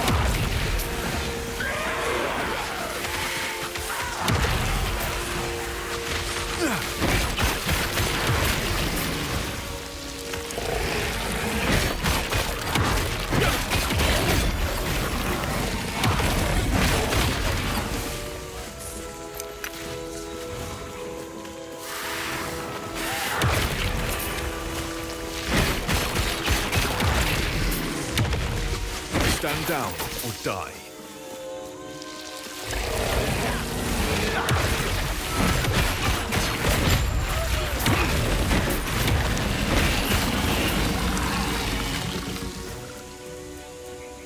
Product is physical. I need a better base than that.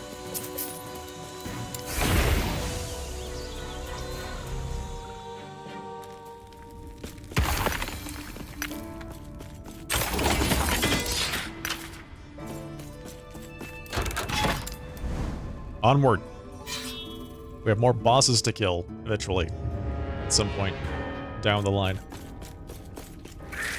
Stand down or die.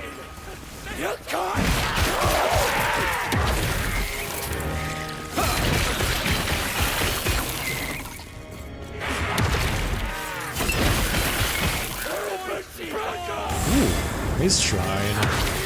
Let's go. Even faster than we were before.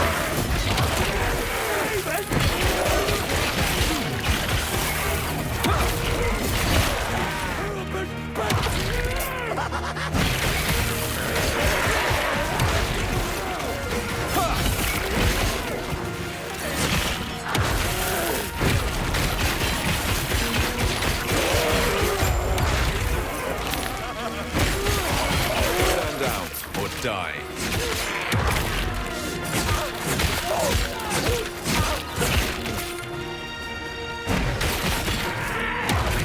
My character says that, and all the bad guys are instantly thinking to themselves, well, I guess I'm just gonna die.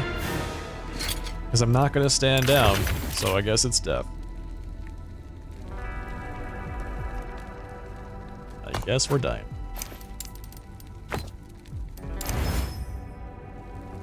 Mana and mana regen on a two-handed sword, maybe for a spellblade. Ooh. Oh, I like that. It's big resists on that thing. And big critical strike chance.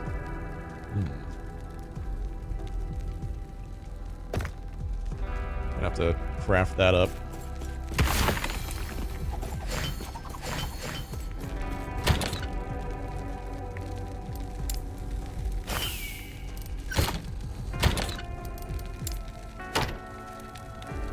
Increased void damage, reduced bonus damage taken from critical strikes.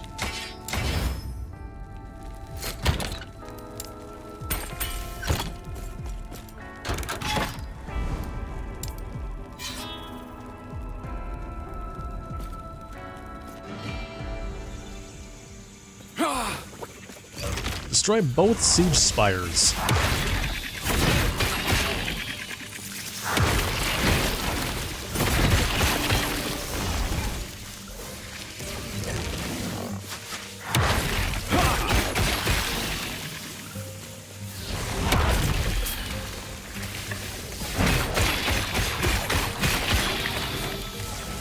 Stand down or die.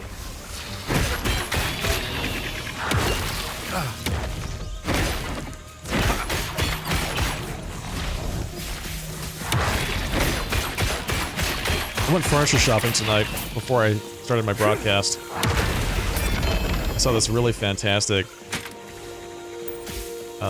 leather chair with this really nice ottoman. I was sorely tempted, but that wasn't the reason I was there. I've been mentioning how I want to redecorate this room. That would have been perfect for the kind of feel I'm going for. Yeah, it really did. I mean, I was already spending money. You know, I was already there to buy 2 different pieces of furniture for a different room. I didn't want to add another piece on top of that. Maybe soon. Maybe soon. It's gonna still be there. It'll still be there. If I change my mind.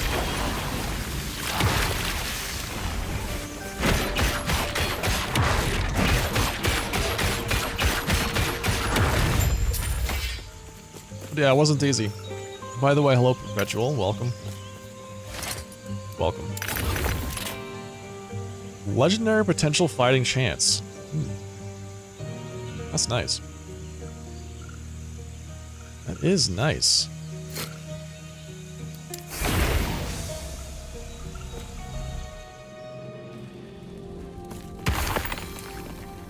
Oh, dear lord. Alright, well I guess let's take a second to look through all these rings. Increased lightning and physical damage? Man, this opal ring could have been so good, and instead it is just absolutely hopeless. Exactly. That's exactly what I'm thinking. Yes. You gotta wait, come back later, make sure that you're actually making a good choice and not just an impulse buy that you might regret at some future date.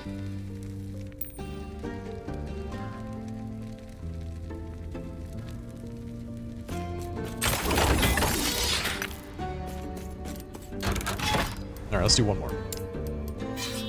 Gold? Let's go with the gold, huh? We can go with the...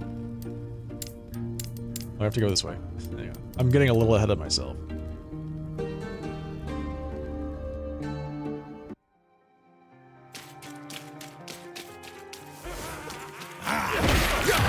Stand down or die.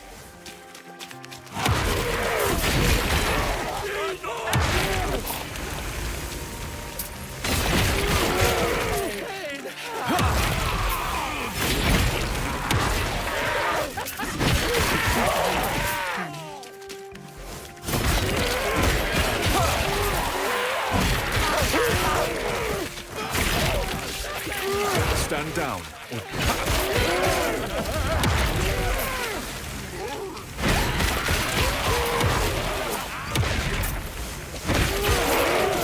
Yeah. Yeah, this one is very satisfying. I love it.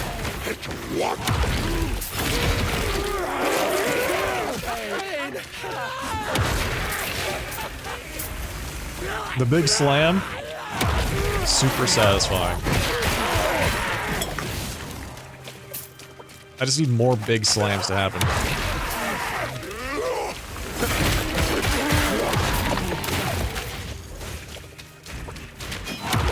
And it will, but it's gonna take some time.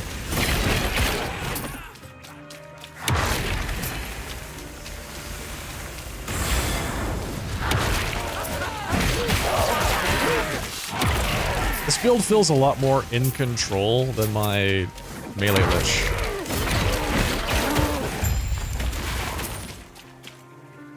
The melee lich is a lot of fun, and it's really cool and thematic.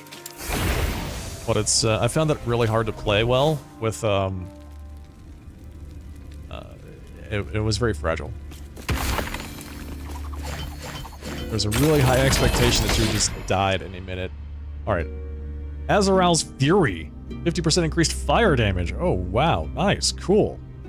During False Water Fury, non-channeled melee attacks consume 20 mana to deal 100 melee fire damage. Hey. Pretty good. Neat. It needed to leech all the time. Yeah, exactly. Exactly. I think there's a few specific pieces of gear that I needed to really make it work, and I just didn't have those. So, I mean, it was still fun, and it still functioned, but it wasn't necessarily what I would call a smooth gaming experience. It was a very janky build. But it was cool to look at.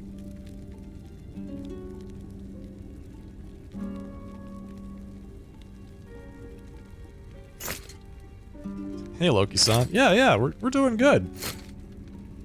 This build kicks ass. It's super fun, very smooth.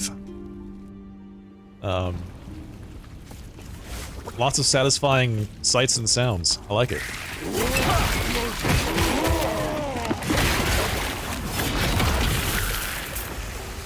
It's very fast, too. Like, I have a passive 60-something increased movement speed with this build. It's like 66% now, I think.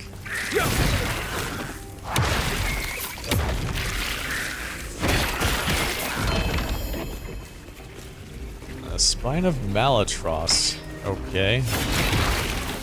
It's the Warlock? It's still a Warlock weapon.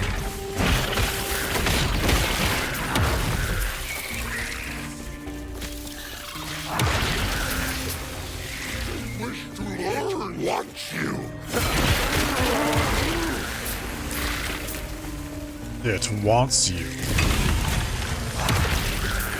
Stand down or die.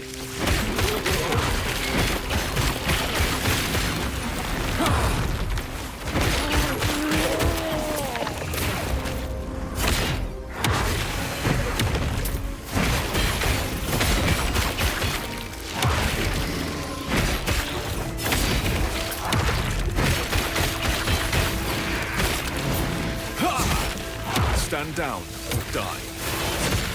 This build has a small problem with mana so far, but that's definitely easily remedied. We just need to get some mana regen gear,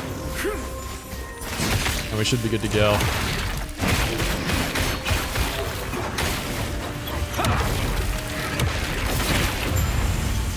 Alternatively, we just get more damage. Just get more damage. And then everything dies faster, and you have to use less mana. That's perfectly fine. It looks fun. It is a lot of fun. Gotta say, the Void Knight was a lot more... There was a lot more to it than I was expecting. Which is great. Okay. Yeah, just do more damage. I mean, if you do more damage, then you spend less time fighting, right? You don't have to worry about healing, HP, mana. The closer the duration gets to 0, the easier everything is.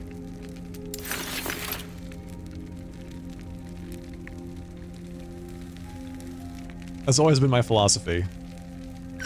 MMOs, ARPGs, life.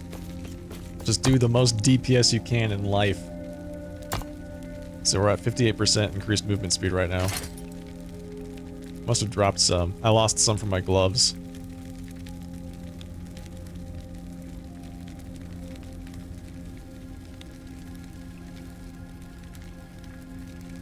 I can gain some back from the belt, though. The belt's not great. Belt's okay, but it's just... It's not fantastic. Is it plus 8% more damage to stunned enemies? Is really what I'm getting out of that? What do I have for belts? Thorn Slinger's pretty good. Excuse me.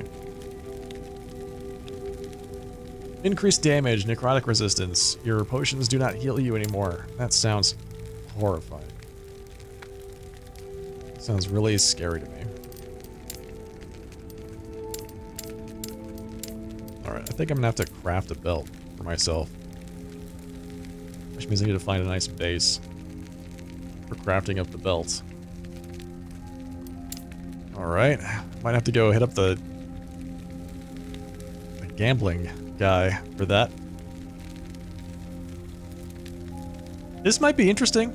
There's a particular weapon that scales void and fire damage, and this adds fire damage pretty seamlessly into your attacks. So I might mess with that a bit, but I think that can wait for another time. Alright folks, that is it for the night. I'm going to go ahead and call it here. Thank you very much for joining me. I had a great time playing some more of my Void Knight tonight. We got a lot done. We got a lot done. There's still a lot to go, but we got a lot done today. Oh, man. Okay, so, boom. Alright everyone, thank you for joining. Had a great time playing some more Last Epoch, Void Knight, Racing Strike, build. Super fun, very smooth. Has a little bit of a problem with bossing, or maybe that's because I have trouble clicking on things. I will be live again on Wednesday night, starting at 7:30 p.m. Pacific time. Here's where you can find me, right there. Twitter.com/SharpDressTV. There's the Discord. There's the YouTube, so you can check out the rest of my content.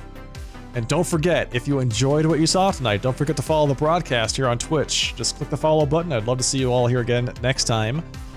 If you're on YouTube, don't forget to like and subscribe and, you know, all that good stuff. I would also appreciate to see you again over there. Thank you, Loki. Thank you for the compliments, yeah. I think this is a good tie. It's one of my favorites. All right, and with that, thank you again, folks. I'll see you in a couple days. Wednesday, 7:30 p.m. Pacific time. In the meantime, have a great rest of your night. Have a fantastic Tuesday, and I'll see you all then. Good night. Cheers.